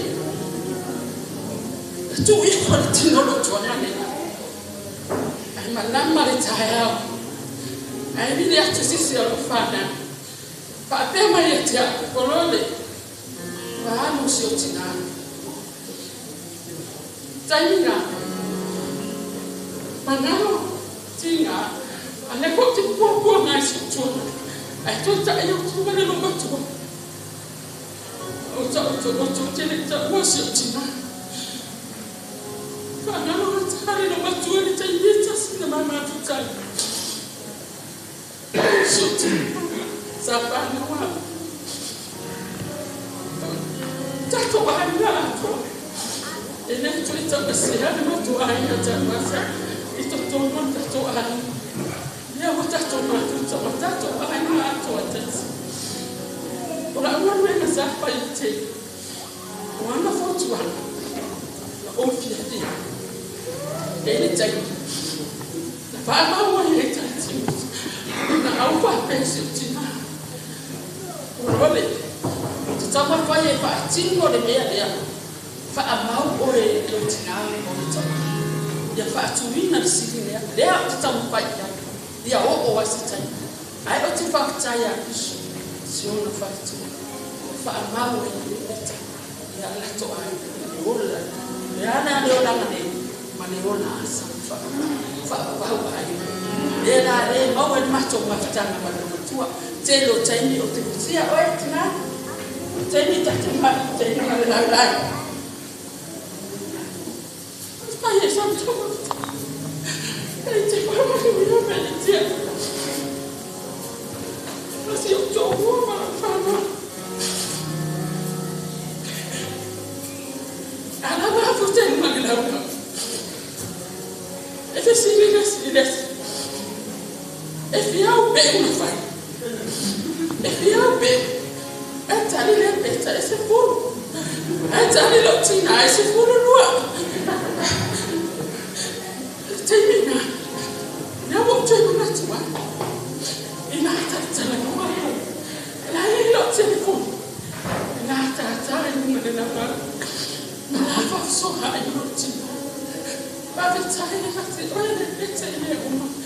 E fa na uma o tina ba lo. After telling me, woman, tell me, to find my oh, Bessie. For many long to what they are not real. The fire, but what I tell you, rest out of it to what the tower, so it's on the fire. If I saw Tarling, Yata, no matter what I tell you on Bessie, Tarling, I tarling for a to one. They let you to salon live, but they never see to overtell or tell you. They have done some fire. Tipa tai ko de no matu mane no se matu ai wa tele tali ni se beti ai tipa tai to ma pana o fa tu wa de no matu mo wa beta tai na e tu ba e to lo ni sila ta to ma kita te lo tai e spena tu lo tai ya te goi ma lo ai ai tipa tai Ayah ni meleo, saya pacar, seorang ni Australia, ona esola lupa ngaya, pakai dia, sawiya kahang ni benda, dia manusia lah mana, manusia lah malu dia, tu pacar si orang apa, otak jani si jatuh makjana, ikhlas salah tu, otak mana ikhlas apa, jangan ya jatuh.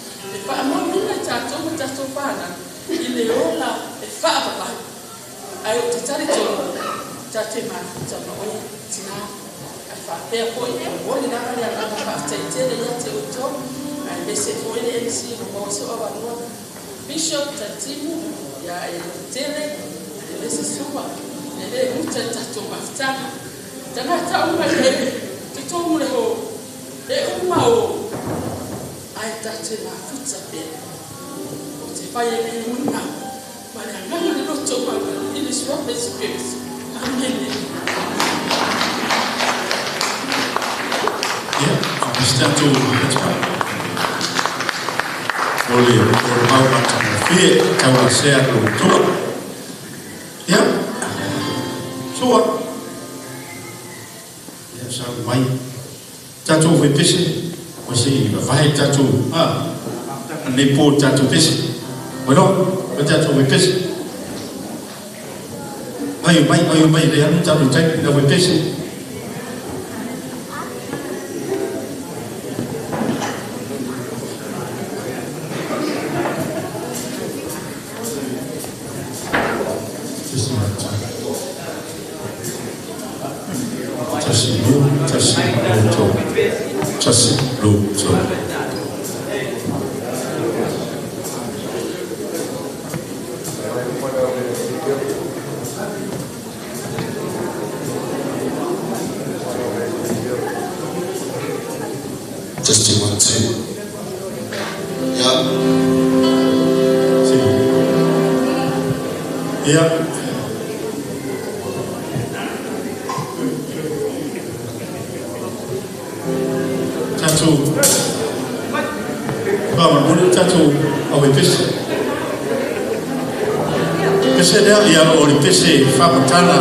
Toleafoa ia sa fai fono suina ia ele sina nei ia lela ausu atu lela ele rinele pranchaila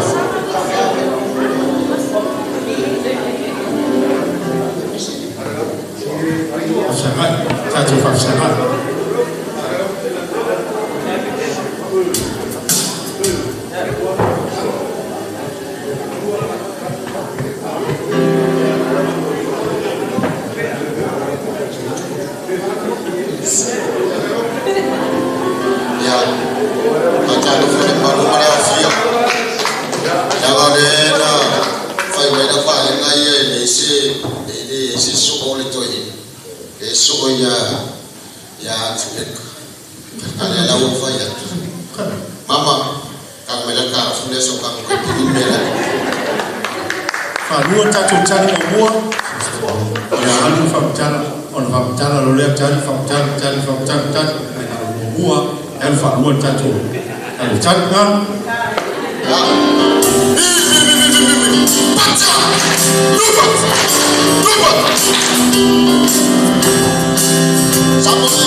Sa vava ai pea mare toa o iai se tasi lango ina tina le ainga nai lo matua au afana ua ora le ainga i ano mafana o le inga le tua le na fe mon maua anilo Paulo o le mana onga o le tina i whana wiki e watu le onga Bayoro. A whare tonu tāwani. O te whauna whaunga ina sofanu se tulo. E ave ai e au ai whanau e ave ika le au. Sa au lango marosi ngā luenga. Ngā luenga lofa Repeka Toleafoa. Toleafoa sa au tamuri le tama. O fea me fatastasi ai le chapipi. Pato a fo mai le chapipi. To filau eti al sana. Roka i va fosi. Pai taimi fo yo fo tatalai ai tama. O fea me fai e fontana e muri. E alu matai tai ai lo i ke muri au ke fia i lo. Ke fia mana. Ina o mai ai nga ona fai le whano loa. Sei tu lo. O le au ia sa mori mau ona o te lea mori mau. Te lei whaftai mo le tato tina. Ona fai le ona fai. Se whane o loa te lea lava e lua nuku sai e whane o loa. Tu si ale a ora toi ina. O te tu le whane o loa. Sei tu lo.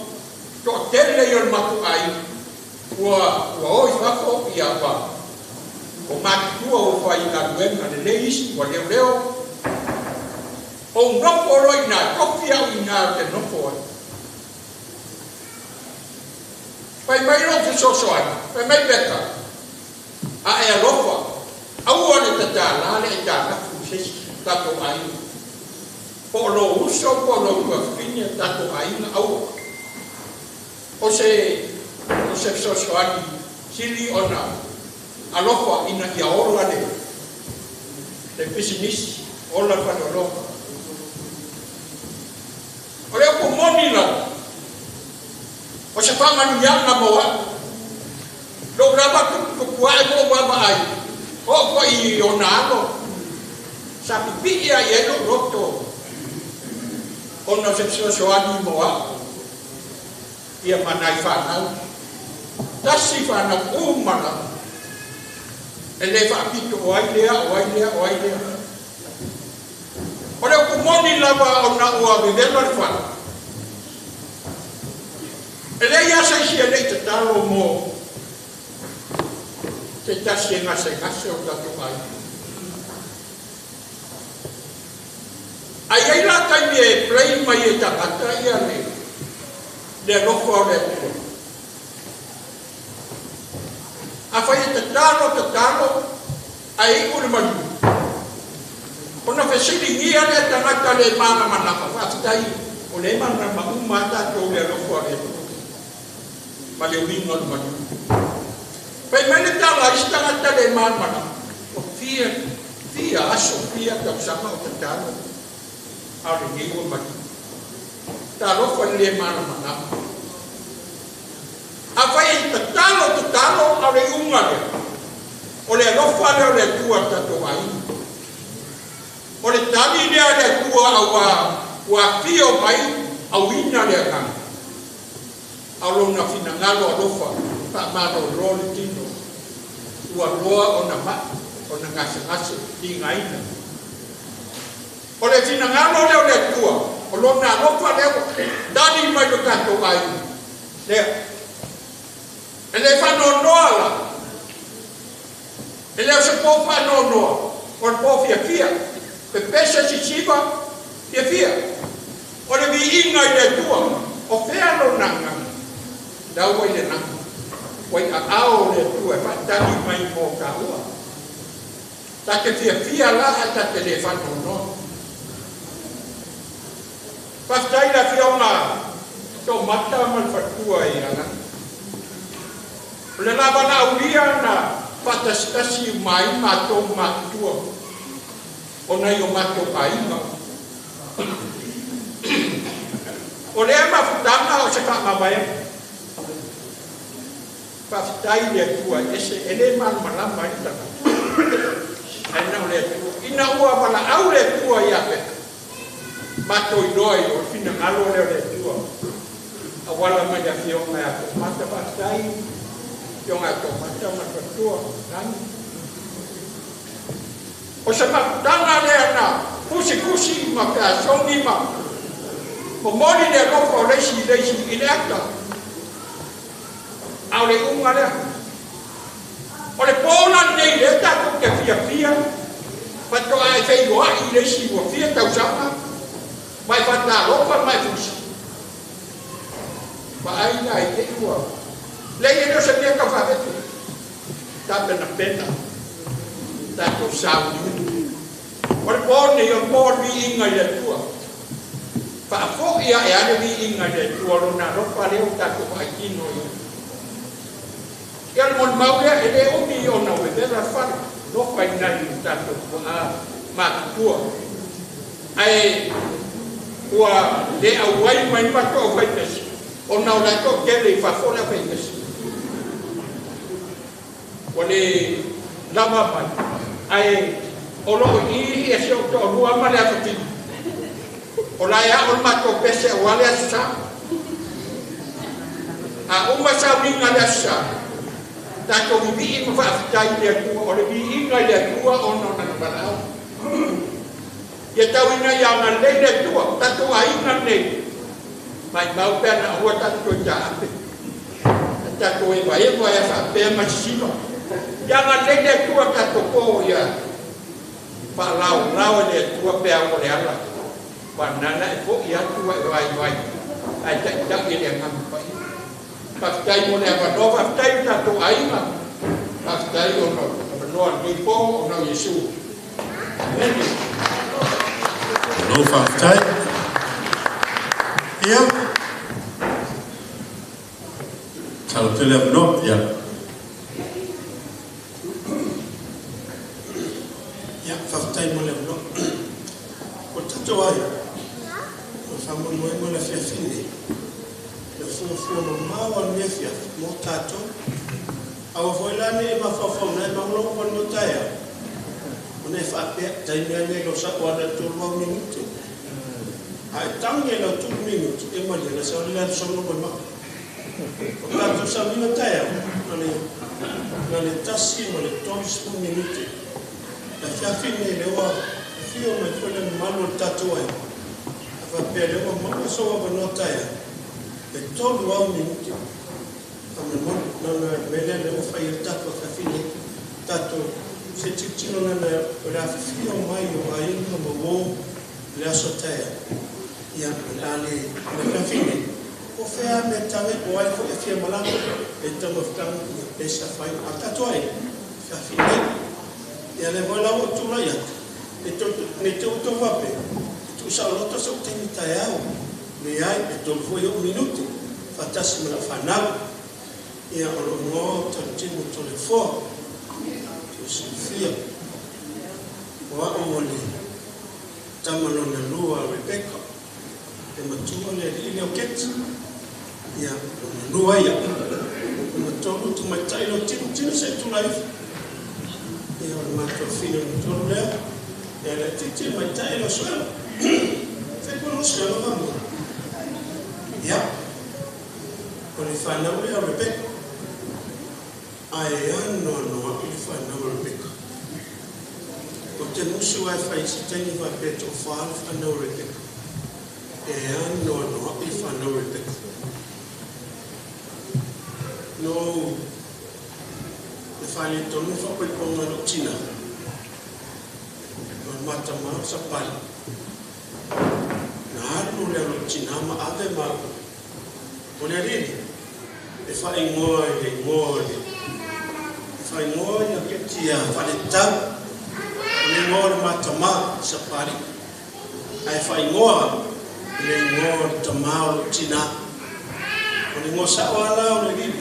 fale tau tu rose ma fale fas au fale tau le liga awa o tatin le ngona le pelu tau ita lo tina ma ape ma sapa ma la itia patulo tau si ma ua ma tu o Repeka tau si batasi ma o le la ma tu te e si u fale tono fala ngo o le uso Repeka sa uno tina batu e no tas batasi ma tu si te tu la me va mo tu lo wa telefon ia man mata ilo Australia le tu mayo Ela o mātou i o kantu e mua mua lava no matua matoi sa tosi fatas.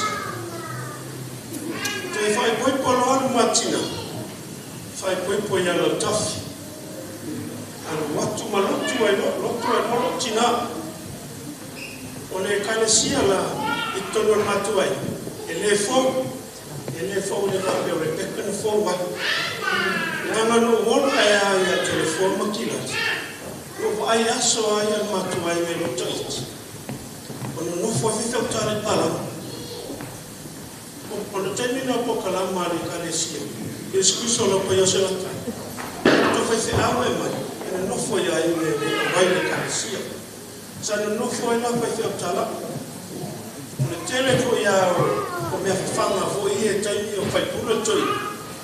Ia o ai tu lo ai manu ya wa foi se tulo man tele matu faro ya ko mo mai o fai tala o vai tosia ela o sa mi ninga na matu tina ina ya leo mo le kalesia na mawalo atu fai ko polo tina mo sa wa a vai le kalesia fai a unga no i vai o sa o lo tai na i matu sa lo ela ya i matu e ano no e mato le foi le na fu ni afia ina ia aua ne se fa pe o le mo so na no fa mo e na fa ia e o lu mar sumo fe o no ikala ia a fa pe o e fie mo e mai America mai le sa ia aua ne toi tu ia se o le fa me ia le usa tala e tele a me o te fie mo ma o tina mele o te fieta o atu tatu ai le matula fe o lo tina e mua e le popole tele ya mato ai popole mo o fana mala wa matu ai no e muri ya fai se me mo mato e le fai sa fai se me mo mato ala ya fana wa matu ai o la pino la tala le umala wa mai vai no fa u vai o va ku o uma la uma o fa i wai o fa tu lo tina fiano i wai mai lo tina e a fiano e fa wa fa me tala lo tina tati fa fe me ke vai me la wa mo le ko ni la ko ti an me super sangue e me so me ke ko ni pi o me lo ke e le fa fo mo mai matuai Waro lo so na ngwe fai no le fa tu pe tina na tin tat fai no le o se ku te lo fa pena fo ya e su e pesta te no ne pesta na fa o mai ala o no le ya le o fie ka le amo pesca ko e komsi a le ya pesta termina ma fai no ma uma fai no malana tal o su emerito si fa o mane lo tei e la ngana na sai no mutuo e o la na la ngona ita e la fa na le nei la fa na mutuo e na ni mutuo lot maliu ni mutuo la tanu samo e lo na lu e la ni lo pero vai ni le le na te fai no tatu su e no tolu le le ai le tala no mai America ia mo le pepe la le ai ia ma ta ile le ana mo le mau ia o le son no tala ile Honduras ia pe o le tulanga e la ngona pe o la wana fana ai ando no il ma fana te muli se tula e mai mafana o le ia i fa mole se tula e te le ia se tula e mai mafana o le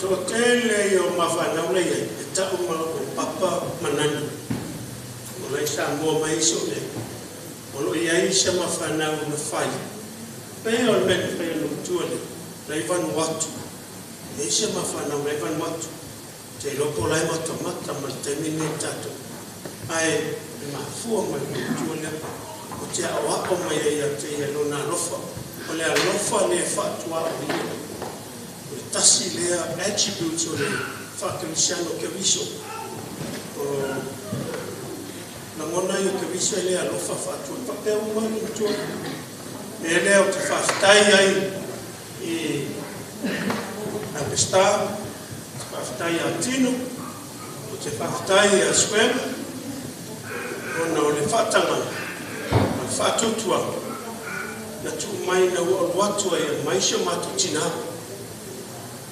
latu e whatu mai wasi ti seni tatu tina whaftai fo i a le whatu o mauron si seni ai au mai si a watu io a tunu fo i se whaona fo i taxi tu toni a New Zealand ia lena o mai e lato whatutua e o mai ai whainua o matina o lai ma whana mo tatu marawa mai ai whaftai a wholole tan wasa whaftai ma lua alofa o isi po tan wasa e tā le tasi isi po tā le lua whatualu tan wasa isi po ai le matua netina e ale watu ai o e vai masikitu tā le lua whatatu tan wasa tawa whaftai tele lava ia le ia tu matu se mulanga le tatu ai o poto ma ne tu la whaftai lo to wafi o mai after you to malanga mai e nisi le mamrama i le tinale Jesus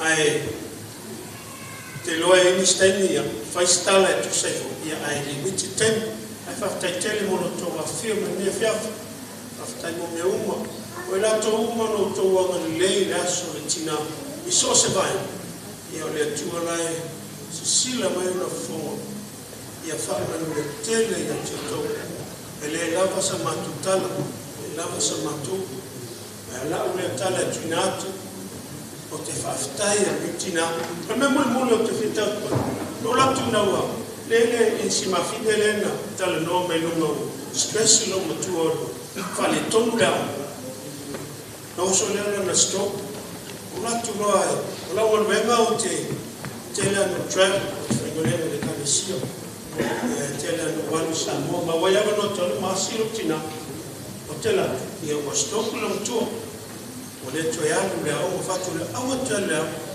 ala o mai e fatu speech lo to no ia o to ya fa melo tala tele ses ala ai tele sa te fia o ya Repeka tele yot ya te fia o ya Repeka tele yot ia Repeka i o te fia o la mua o le kalesia esele pele no tuale pele o na le kalesia skusi no po yeso ta pen fa fomais ele non ta tiu te fia o le this is the place e o le no fuanga le kalesia la uloa o mina tu vai po li kayanga o tu silona a ile no fuanga o fasino le tu e fatu mai il headquarters o le kalesia ma te fia o this is the place o te fia o na uva ai this is the place a to se silma non to te lo mo na tele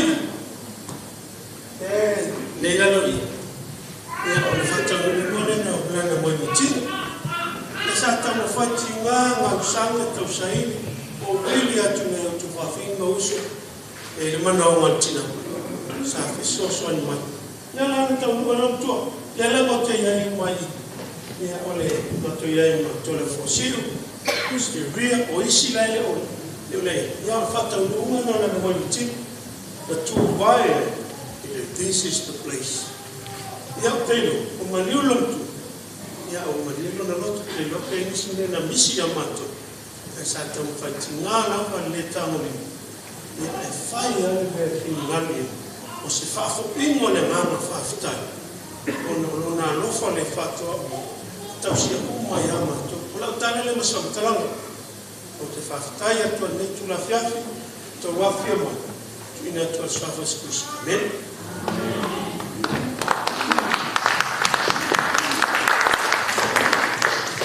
Ya, taro whaisa tō ainga. Te nōrela pate atu i mātou. Ule ua mai e swamtalanga ni. Tamaya, wawoni roi Toleafoa, o le umatua le ana tamari, ya tale timu, ya o ai o le lei nei, ya o Barbara Toleafoa, ke tō kuase a mawhanau, ya tino le tawhau sa umatua, ai leisi tala, le umatua tamaya, tamara ai mea ia, mātou muri mau, ya le mātou pese whia o so o mātou whaanga so mātou tina ne whiaona whaewina ia i le mātou pitola au a para o tu mātou whai pese ia o tō ngane leo so tō lua ia ma so no whana tua le ia maroro wena ngongu ai pese so mātou whai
I owe that lady in my life.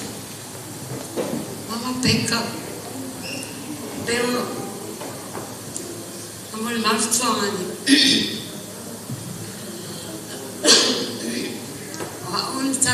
tia. Na from my time I don't know by a sweat by a masina. Na vela yo aye matua Mama Repeka Tauvaga na isla. Kilo uleomo vayaso taluno fana. Na ave tina Mama Repeka Israel Tauvaga ya una o sisi vaya. O te whapupura o nā mai roklai titi. Roklai titi na awe ia ule Repeka I vai ura tuanga ni Tauvaga. Whawhai lele mai o taunu le akonga. Alu le tina le isami atu ina ua alu ua awe le aonga le isami atu. Ma alu ma awe ia ma ua. Ia, peo le mul mausu e se tasi tuanga ni amatu oi. I vai ora. Ia o matu mahona. Amatu oi. Ia o ma grandparents. Ia o rotu ta iti. Ia, a ma ola le rotu I siaso sa apea le no mitu ala o alu ma ua. Ia, ma tu le Afrika kasa ma ua. A wai pasi ma ua fresa ma ua na ma ua ia le matu ola ta iti. Ia istimi o te atu wafe le ma ua. E ma fo I me lesa fa ia tu ia kilale le tina Mama Repeka. Ma le fu. Sa riva. Sa sina o fu le prenu ma ua le tupapa. Le sauna ma ua le le taiti. Fa pia ia le ma ua lana. Ia ma na alu ne tina I sa miatu. Ma avatu ia la ua. O le awan ma se me ta ua lana no. Mama ba ne tina. O Repeka, pega se fia ni se matou avadas. Lete te mana ani tina o te tulua po te tutoro se suenga. Tano manoa o te lola vawa o tulua se I se suenga. Mo saufa mai a mai na pepa. Sawi, ya, vai o maka pole ano se mea. E te toi, e haru le tula o no fui te whawa senga le mea se se o la suenga le na wheo. Pela te tūru ai. E whamai ane tina. Kumea na ka. E me whaira wa senga. Awangi e koe me se su ena ki kou rope kuko. Ia au. Nga le ewa lava kule. Malea le au. Nga waa a. Magia lava la paske ki yafi. O keifo. Ai a Repeka. E makwa I le sawa e mawafo tinane. O leisi mea na. Na uloa. Na wawaina mai. Shio tina. Ino matu no fisa miatu. Ia, pio a wele tite vai ngai bent na mui mamise na tongani. Na sauni tina fa mai. Ia, o fatali atu oto ia matu lea o ia hima tongani matu. Fatali atu olo ia sila matu e spai. Ia le ia si e kilari. Ia, aile umia na alulu ia le Repeka. Ai toi fo I mai. Mai whapea oi pa wo ki se tulo. Se se mato ai me se vai. O toi fo I mai. Wha mai ka pena no ako si. E mo kupu. Eisi mo. Eisi mo. Wo mariupo. Mai ka pena no ako. Ki nanga vai me ngelo makua. O uma ako si aki ma uma kupe kupongi. E ko pila lai mga oa e koe sa ua e raku oro. A maa ma kere fia oa e lo makua lai maa ngai a ale. E vai sa mea. Nena no wa mai nei tina ele no so ma la e mo o te matuna e ni ma faina na tu wole me na o ai ia ro grandma ia kia e tele na rona ina ia matu le o ai e le ma fai o nei stadia se u portina e fa pe atu ia grandma kila e le ai e toi fo i me atu e tapina atu matu o le se va ia sana ia aina la tu se lo tu tu wa ta me lo to que dizia vai a o que vai a fala ia no tu sa wa ia le pe ka te pena tuma atuma tu ia se no tu ale se va ele tela te mi o te tele yo me no wa o ina me no tina mo la mo no na o ele pe ka ya e o lo si no yo lo palu le ava no to na yo ma lo si lo me yo te va ai e ne ma fai na mano ya te o tina e no sometimes o que fai a kim ele na o se kinga ele na o ko se kinga o lo kinga fu o la mai que no no fa fai le mai o le pe que como lo o fai se la ma le ma kusino na ma fa mai ana memorize ma la ma uma memorize questa forma sabe come lo mai ya abbiamo un maurizio o senso anni si fa e se lo so pronouncing o se usamo che ya caule po mi che se fa sa ya mo ko fai se non la vo ko lo ka fa sa o fai no fa le o le fai lo ka le me o mai le o fai lo ai o ai fai kana me la mama peta ya mako que ama casi peche casi da no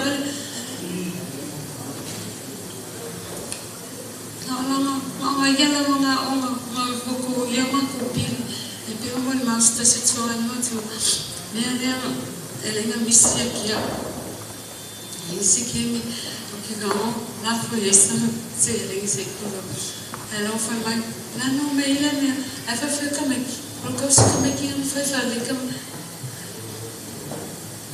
I never forget that. She never think about herself.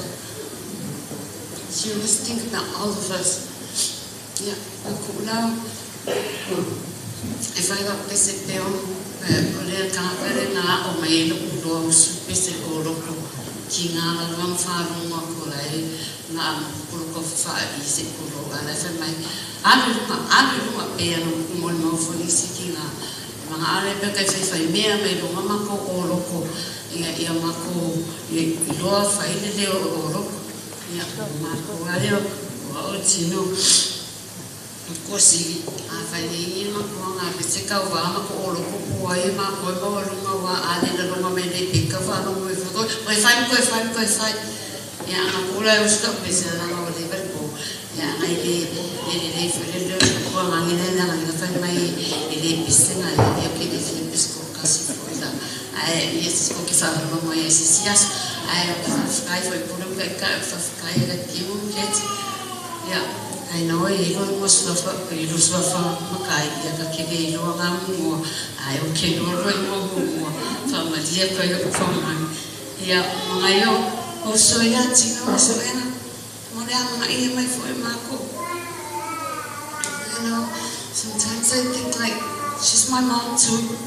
She raised me, but okay for alwana ya ke ko hama ia mai for ma ko fa ngole pe ka ko wala fa kasi fo ya lo ke le ya ko mama ya ko fa no fo lo le ka yo ai ke lo fo ke le ke ne mo fa na lo mo le no te ora meu caro filho fez como que fia ai mas se não ele que tu agora ora querendo na minha fé fechar amém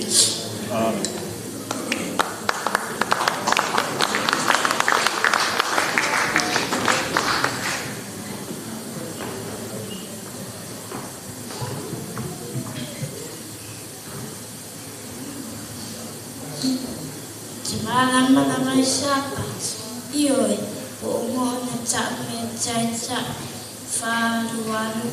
Afunga le asolena sa e pisa i o peta whau. Whaunga whaulai o le asosa e aruai le lotu asi mamai. Ma whai tau tusi pa ia. O Yesu lava nei e piti mai. La whaunga tutongi le se fua. Avimalo to iai to isa waso to mo mai tupi me fanga fua fatua fanga laki tofu mai bete to ina punya asa sa mai olo mo piti la fa ele sam sorry fa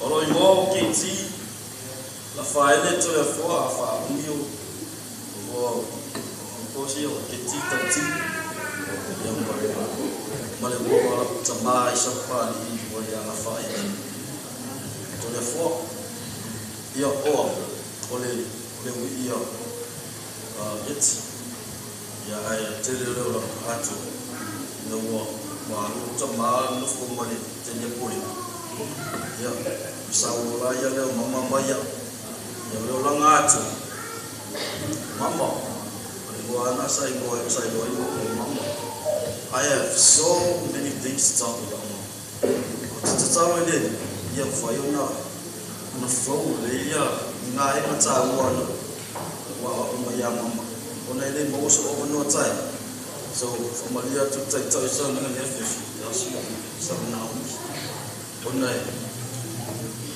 ya ai satan o mama oi ai di foi o mau mat so mau fa anga ona oi pende ya te ya oi na wa ro te sa o le o fish ma fa te sa ya fa na chen ku tong mi fa na o le to fa ya ma ona ana le ye mama ele foi ona o pati soro to no ya island check punta no way ko si se ko te nei ona se te ia la to fa na e fa la to fi fa ya mama ya fa na tu pe island fa le ko ai ya ko fa na sa ko fa do to fi na fa time me fa na ya wai mam ona ra fa juanga ya te fa ya ona di ya ai be tsara di ma me o stai tsara o mama reguale lo mama ne mafta mama e mako ka ki sol olo ambus so wa fa mako venga on me fa pe lo pus lu ai me pus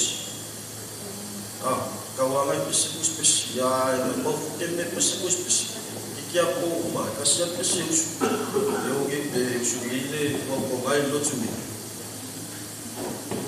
pese a mi pese na o vele anga o e ske me foi anga pese pai baby ring e fe mai o rabia mi ke wa au mo ya pese vai e lo mo lo anga ya pi pule ya wa sina me ba me mama ya o me lo po e fese o fese ya le o mo e fese ai ya fa ba ai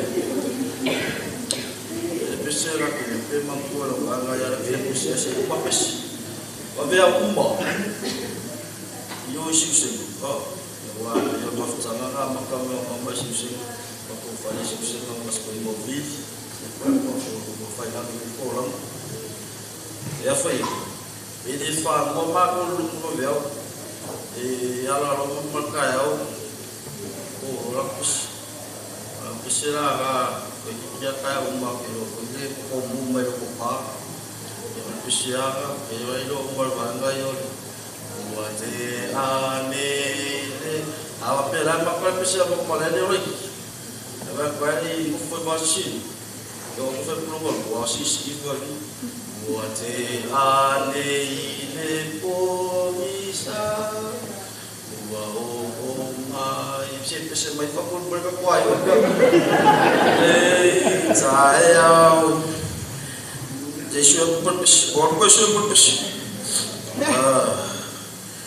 what I told you boy for more I'll be my enough of the time Sata o to ta to ne sama ma mo elene ale o ma Yesu lene wala fidelu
ole nga makala viti moko stand ole kolate lo fa fikas e wala au wala ya skoi mo viti start taxi ngoli ole viti lolo ya ya e ole ko ko mo fa ya viti ka u fa alu ya fa le peko ya lolo o masa mi ya ka taxi ka o ro ya fa ya viti o le fale le peka o le peka e o vidi si fale a vidi fale le peka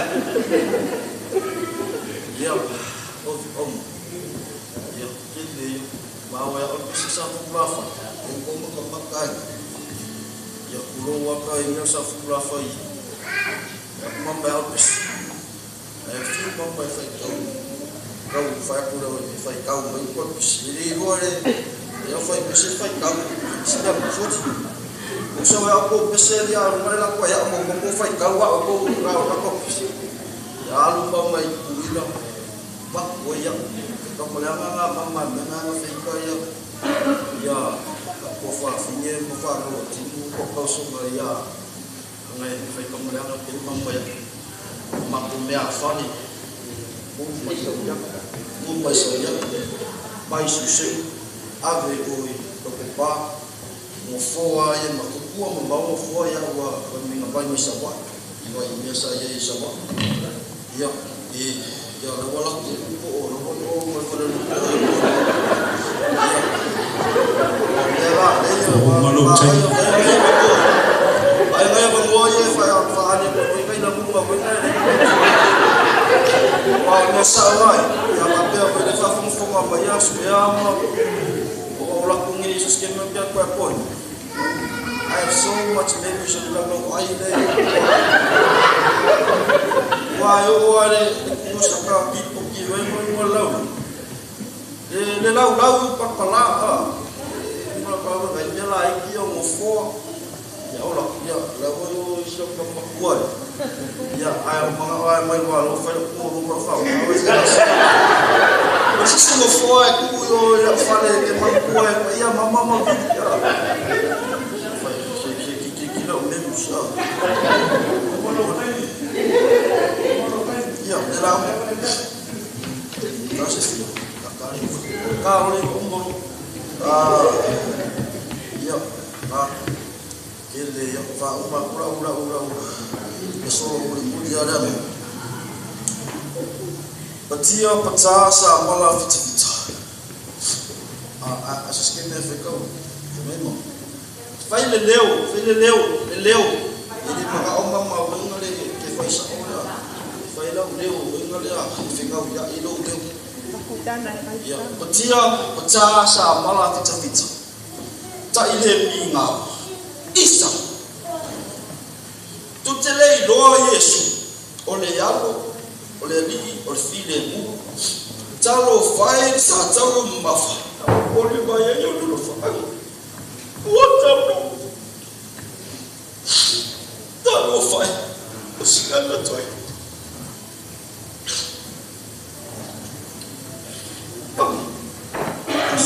chulo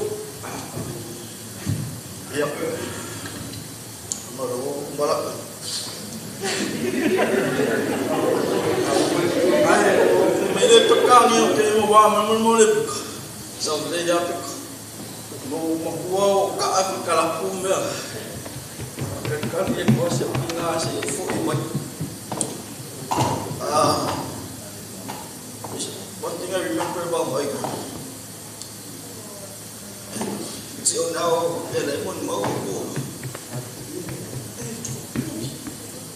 kalau mo pakwali ko ku ni yang mo ko mai ko ni fa ko ko ke do le mon maksud ko wala ko respect ko alam ko fa le la sa ba ni ko ni ya mo sa le ko wa ko i ko no le ko so ki kom fa ke ko mo se ko we ko le ya ko la mo ma ma la ko sa ko ki lo ko na ko ko chi so try fucking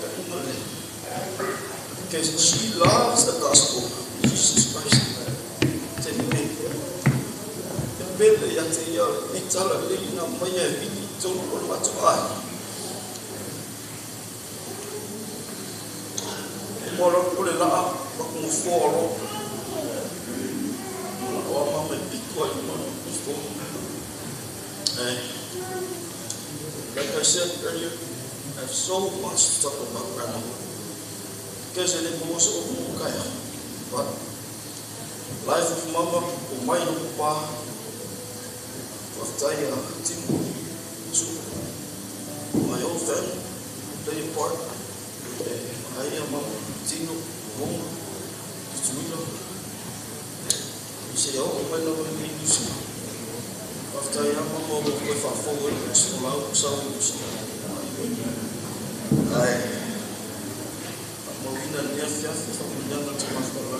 ya mama bonita le sofa escrisi amen.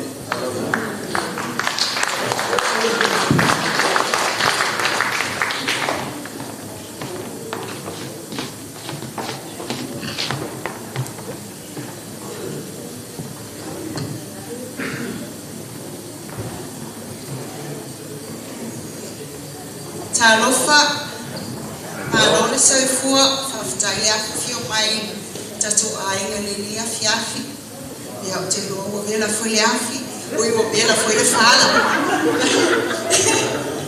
ai ono sai mai atu se tala ni go matua ia ole ni ile foto aku matu nei na mo limau ia tele ana ma misa malutina ono faita maleanga ya keki ele lei mama ai malukinga ke mai ko le ang fainga langka ai ko fasia keki ya boso mai ku mama umale mama misa keki fai mama misa mama ore mai mama ia nga diagnose mai samo ele fo mai fa pito fat ai le mau le diagnose sa o mai mama to jiti uma lawo to ma ba ona inu mama ole ala ko le malanga vai fai mai mama ui mama io le vai fai mai mama ui ai lo ma ya ka mai fai ko iki uma lawo ko ma ba ona fai e vai mama e uma ia ko ma wa lo na mai o diagnose sa o ale me ala fa le tono ia sia ki actually ele specialist on fat mai o mama mo lo na mai mai la vai lo na lai titi e o matua ia wo lo foi lá na tau e fai ngona ngani wenga o se fai a o amaka ma stress ele fo ama wo e fo mai lo ma ia mai la sai diagnosis e fo mai fatu o mama e rheumatic heart disease. She had a valve in her heart nga ele ba o le wawa malunga fatu e sa fatu mai fo mai o no le matu o lo na soifua ele mafai na fai sita utoma ia Paul me na mafai na mai la mai o la medicine mana na fala o ia le ba tu fa tuanga i mai tato to anga o vai fo ma e lo ai mo le ase mai na o le na no fo mo ia na ele lo io me na wa lo lo matua le fa fitai ko bala au le tua o le vanti na ina sio tina mo ma na o ma lo o me foi le mama o fia o ngai tala le o le vana faya o ngai mama tono tala le tono lo na ainga tono a onga ya lego o tsai mama ile la sanga amu ia o mama ia o lo la ato no o la ne sa miat se faya tu se tala no ilo o la ne sa miat e ia si o kausonga na mafiola fatasi na tausi ma o mama pela mama o se uso o kinani ele o faina au mai e no foi Australia ia mate fiola ne lava ia fai mato a fai pesi o sio uso nalia na kuka mai no wala iki ia la ko patsaimi nei ia wa o ia no puro fika ia o asona ia fai mato a fai pesi tanyo mala iti tele the primary school a Saliatu o le tole ninga la mato o fai pesi fai mato o nga pesi o le au i nunga mai tutuli ma o fafu o le aina le o Saliatu o le mato o fale lona lua mai uta falsa fua tuai i le la fua tu sa mo la ngai le iwa ya o fuase i o te le masani ya wala a New Zealand. Te masalo le mama o le matou fale mai uta le falsan me fata mo e ma o mama. Ole laku mai ile waki. E alu ma keki. Ia ole a o la ma le o ile a mai. Kuli mai ma o e mama i fa savan mai. Ya ma ko ole ilu ma awan kele. Ole taimi nai sa ni atu ya so la vai ele ka awala. Ko nga ma afo ya le a esu ko i mo. Ia e ke su ko fa le ko mo fori. Ia o nala afo. E ave ma o mama ko le ni pale au ma leo. Ma ke o ni ma awala tutuli ma o mama ma ke kamu mo. Ma ke kamu mo e mai lu ma to fale tau il me e le falo pula o. Fa pe na no mama mai le waki sa mo e tau ma ke ki ya ko ma ko mo e ko yuka e ma ta mo e ma te susu ia e sa ma kanu a e o ku lu mo mama me na tu me lu mo ma to fale mana va se vita fa ele ma saninga va fasi ta me te fa ya ma ya so ya a e o tu ma mama le ke kanu ia ko fasi fo ya oi ia ka ino fo e ko le ningon leo Celine Dion iraso e mo ko le ningon ma ko fa pese na vai tai ia mer nga le ko vai mai ai ia le o ni record sa Celine Dion ia ma ila yo kuli me fa ko le ni ya o ale ya la i ia wala vai isetana ona le ile vai me e ya fo ia fai ko ni ala to mo ba le fai ya to ma to pese ya o fai ya mam oi e ta ona fai lo atu pe so mai ia o sia tamale e tasi lava sia tam ele fai so ainga masalolo ainga lo fa tantali mai mele yuma ia o sia tamale to sisi mai o mi mala po atu sia tama ia tia e ngoi atino malu Alexandria Tuiatafu ia fa time lo wa no Talofa o Gladys Aita o le tamatine le titi lava le tama lotua tino malu ia lana amatani atu se vai ngolo mon mau e tamaita ia Repeka le afina koketi ai ono le utiuta tai le ala se fei si upo wata ya ala tafaya tu le espese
gladest of me.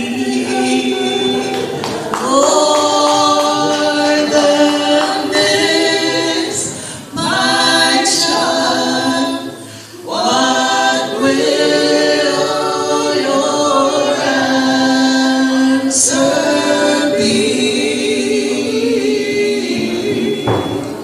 Oh, precious Lord, I love thee more than all of this, more than fame, more than wealth, more than the world. Wale tonight, I'm found out to hear them say they It's always so curious.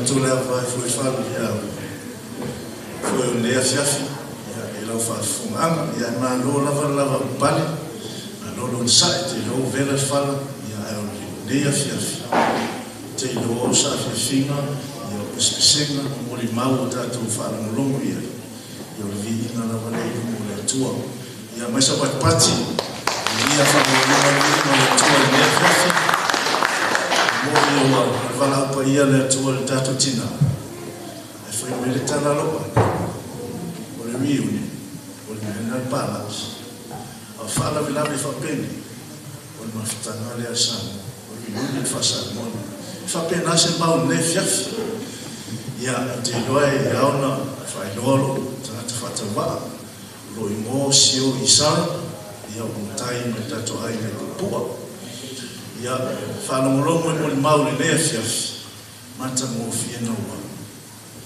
whanongolongo mo le toa o le tue whawhitai ai au tau mo le mau oa i le isi mama whitanga mo tinane au tau mo le maule lea fiafi o lava matatoele moa lava matatoele moa e avea ma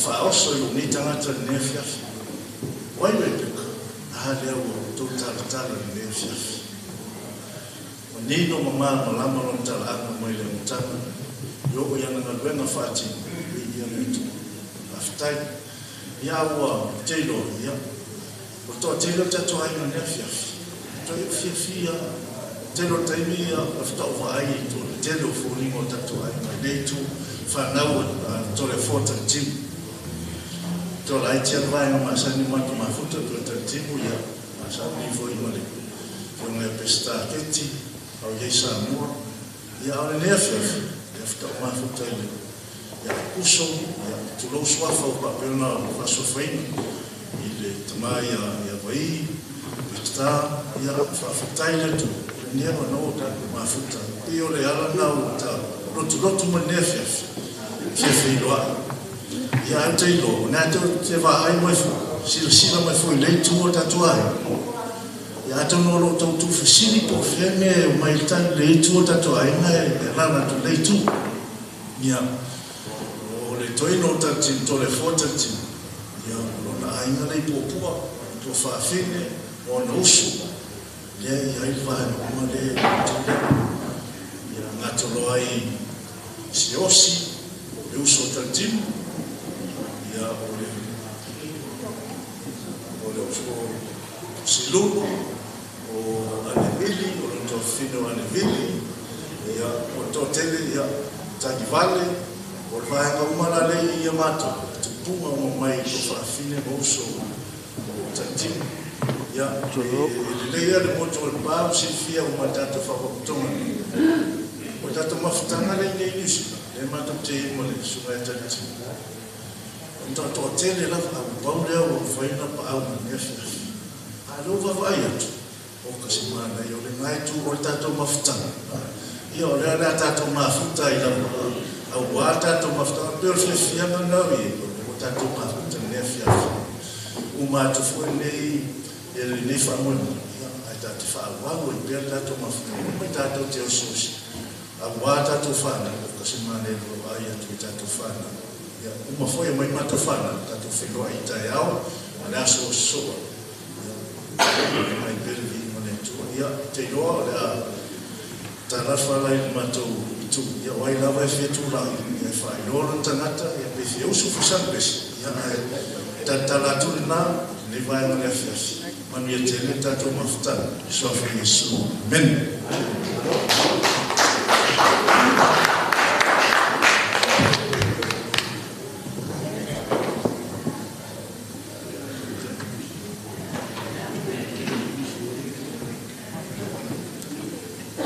ya sumia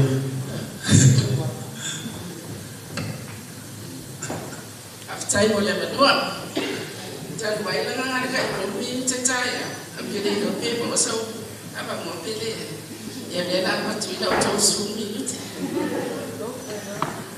belum mau semuanya pula ya dia semuanya pula Toleafoa baik itu kalau mana boleh jadi Toleafoa wow fai masuyo on fale tua pole tausio de dia okay ia medio tino mano fai la fola ia medio suema le stawa ala no fai masuyo bato au ora favorite daughter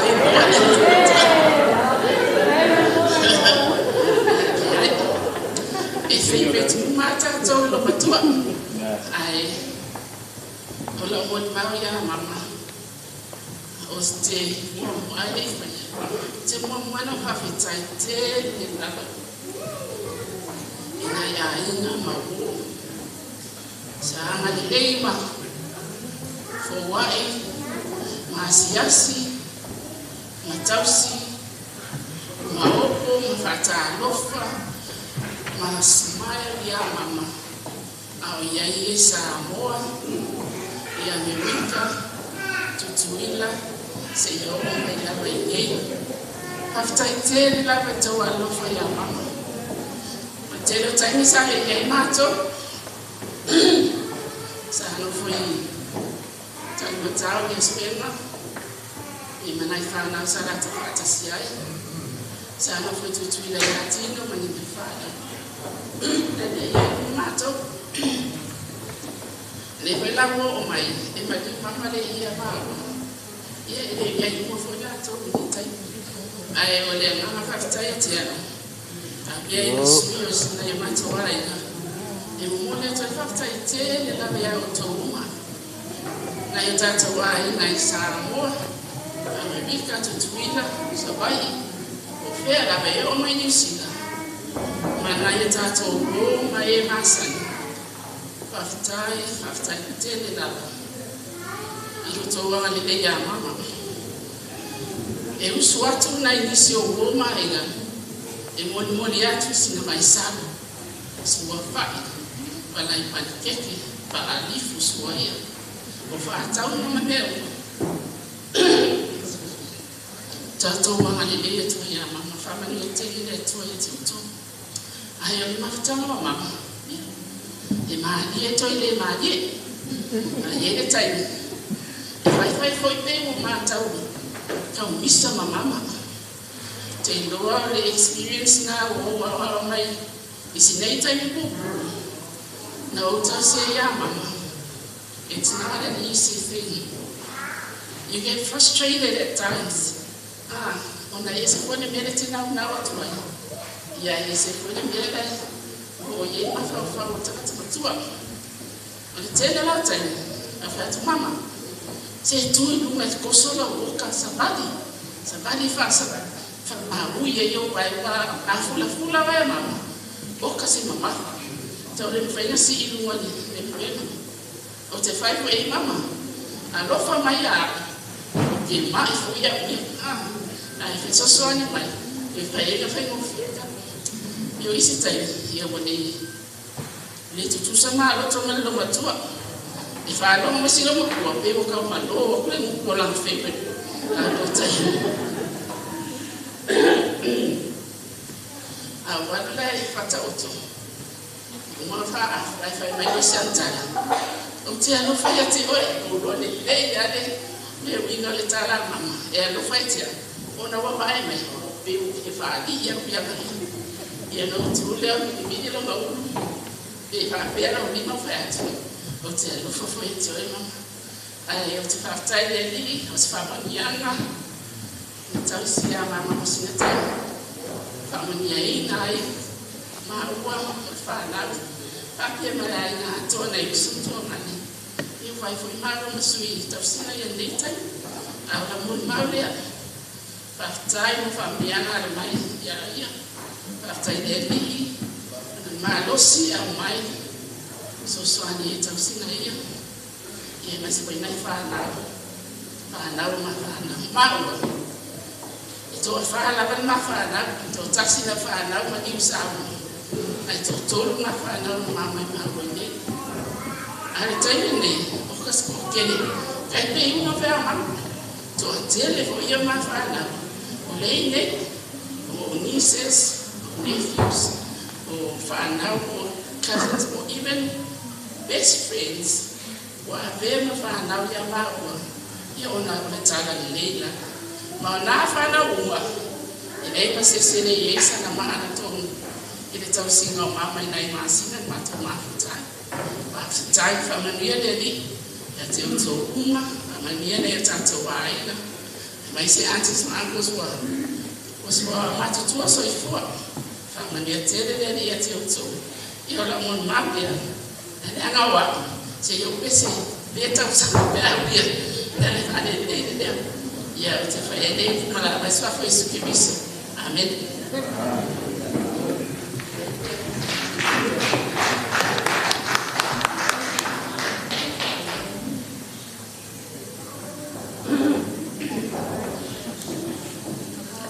Ia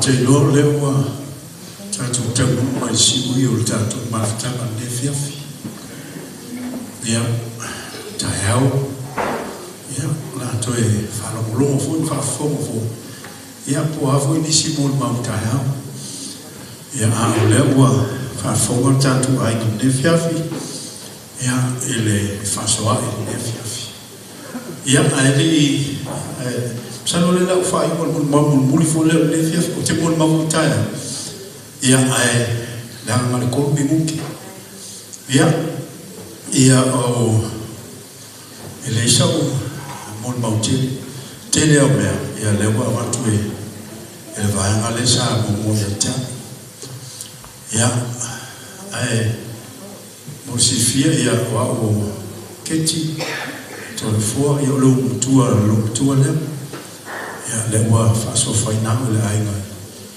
le pesta popo ya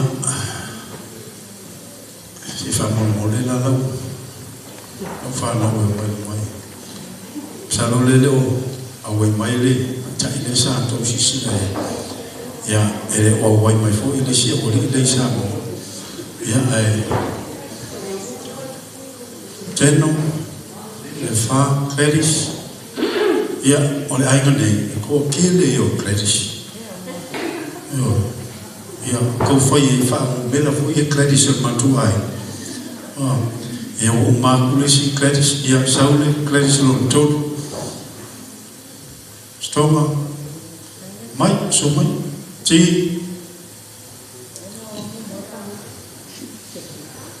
o mai apa bem eu ia pequeti ya salo pekale sa to sisila de mai ya fantasia ma la wali e to wali sa ya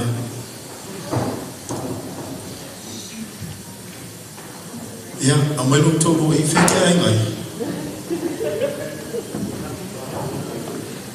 sumai ya o mai te wai ya e na le nganga faftai le faftai ya fatore kopo tina ya sulo fa popo fo faftai tele ya ola o mai ne fiafi a mai sole ai no show faftai lo to ia ya tina mai se fo lo to fa ai le ia mai se fo lo tanto ai no ia fa manuia le tuo mawolo to malusi ia tulu ia le tuo lo tu soifu ia lo fa ftai fa ptua ole tina le kuo papra taluasa fa ftai te le alo wa le ano o matu tina ua matua fia ia kala mo ka kama kua tawa no istama to mutua e tala no ia sala vo mele wala ka vave o le tabu sanga le sa fa no matu tina se mo stama to mutua e tala no ia e fa te le mo mo ni filo ia fa te tele ilo taimi sa fa no ina fa te mo so san sa ofo ina mo tina ia wa foina o Repeka ia sa fata bilu ala na ia la malam sa boa tal matau so va isa din o apolima o vai ngau mai sa tausi tina tutuila ia ona fahi mai lola ia le nei inusila ia le o vala aule tua il matu tina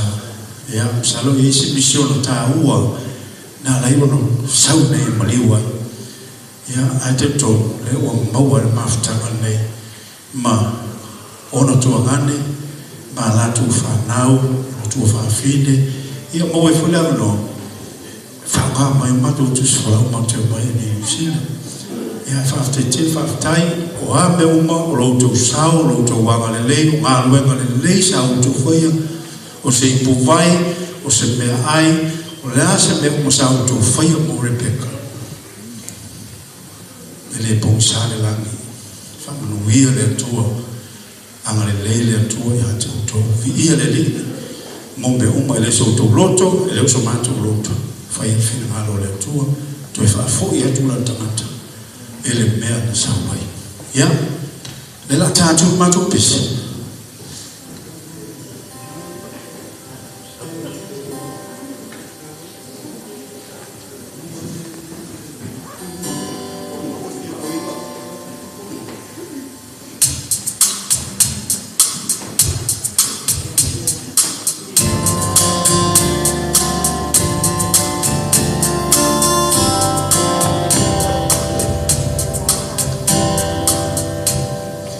la ulupe uale le vama talo vai la upe le uale no pese ta mai roteire olo ama solo mai o mata tiloti lotele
mauna. Ia.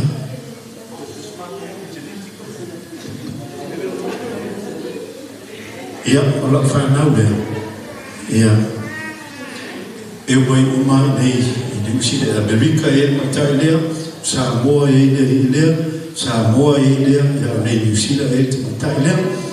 Ia, o lea la nei Amerika lista matai lea Samoa mamaru. Ia o Samoa le tōrua. Ia, o mamoi o lulina lea ai o sao lea mai. Ia, ai whaftai o mātou o noa. Ia, sumukuru lea. Ia, o te loa ua mutai tātou mawhtara me whiawhi. Ia ai ngala wantu ma le whāroalo e le suma le whawhiakainga mai suma a pati sumai se e tāpumiano ia tātou mawhtara me whiawhi. Ia e te whauna tuatu, o lea e tutoe tātou tau mawhtakai. Tua a whae te manawa, ia, whaina tū leipu, ia aere whare, tau sabi na le whare.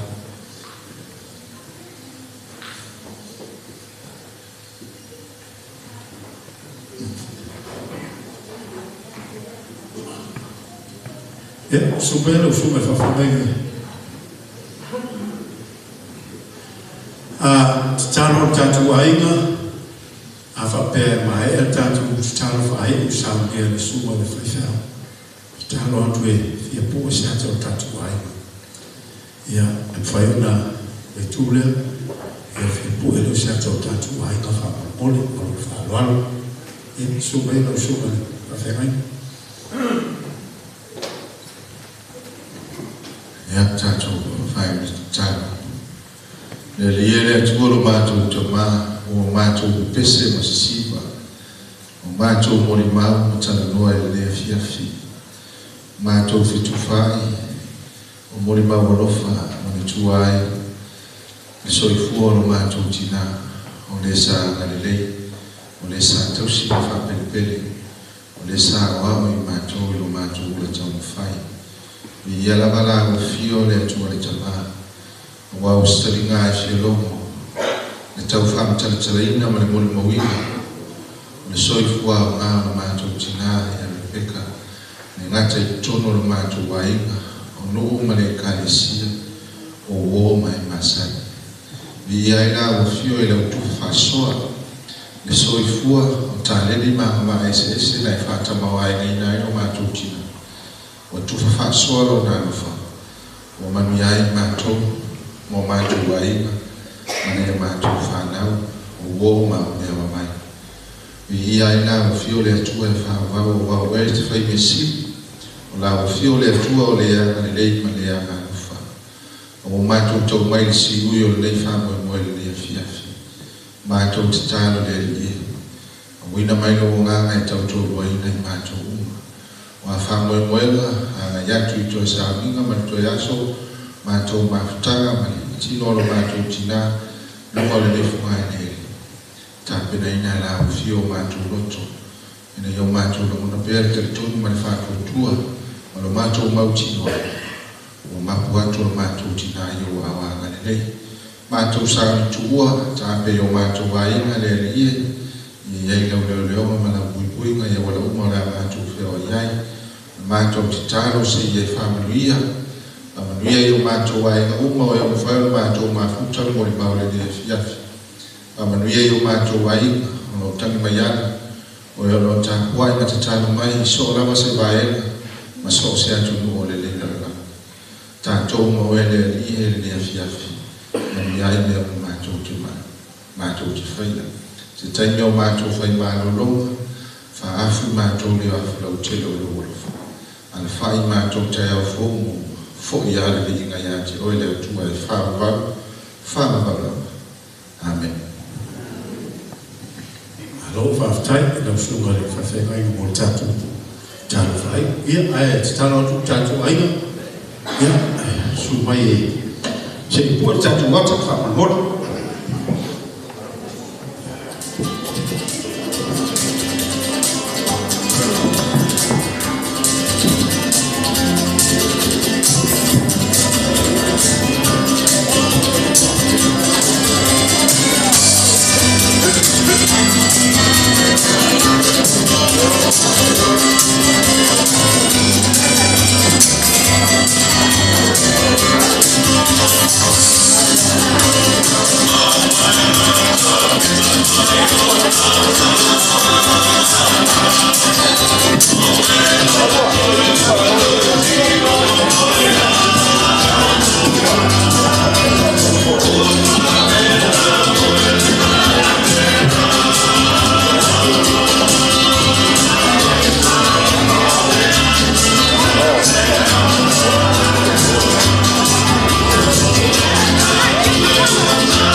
Oi, não é que tem mundo. Aí não é aqui.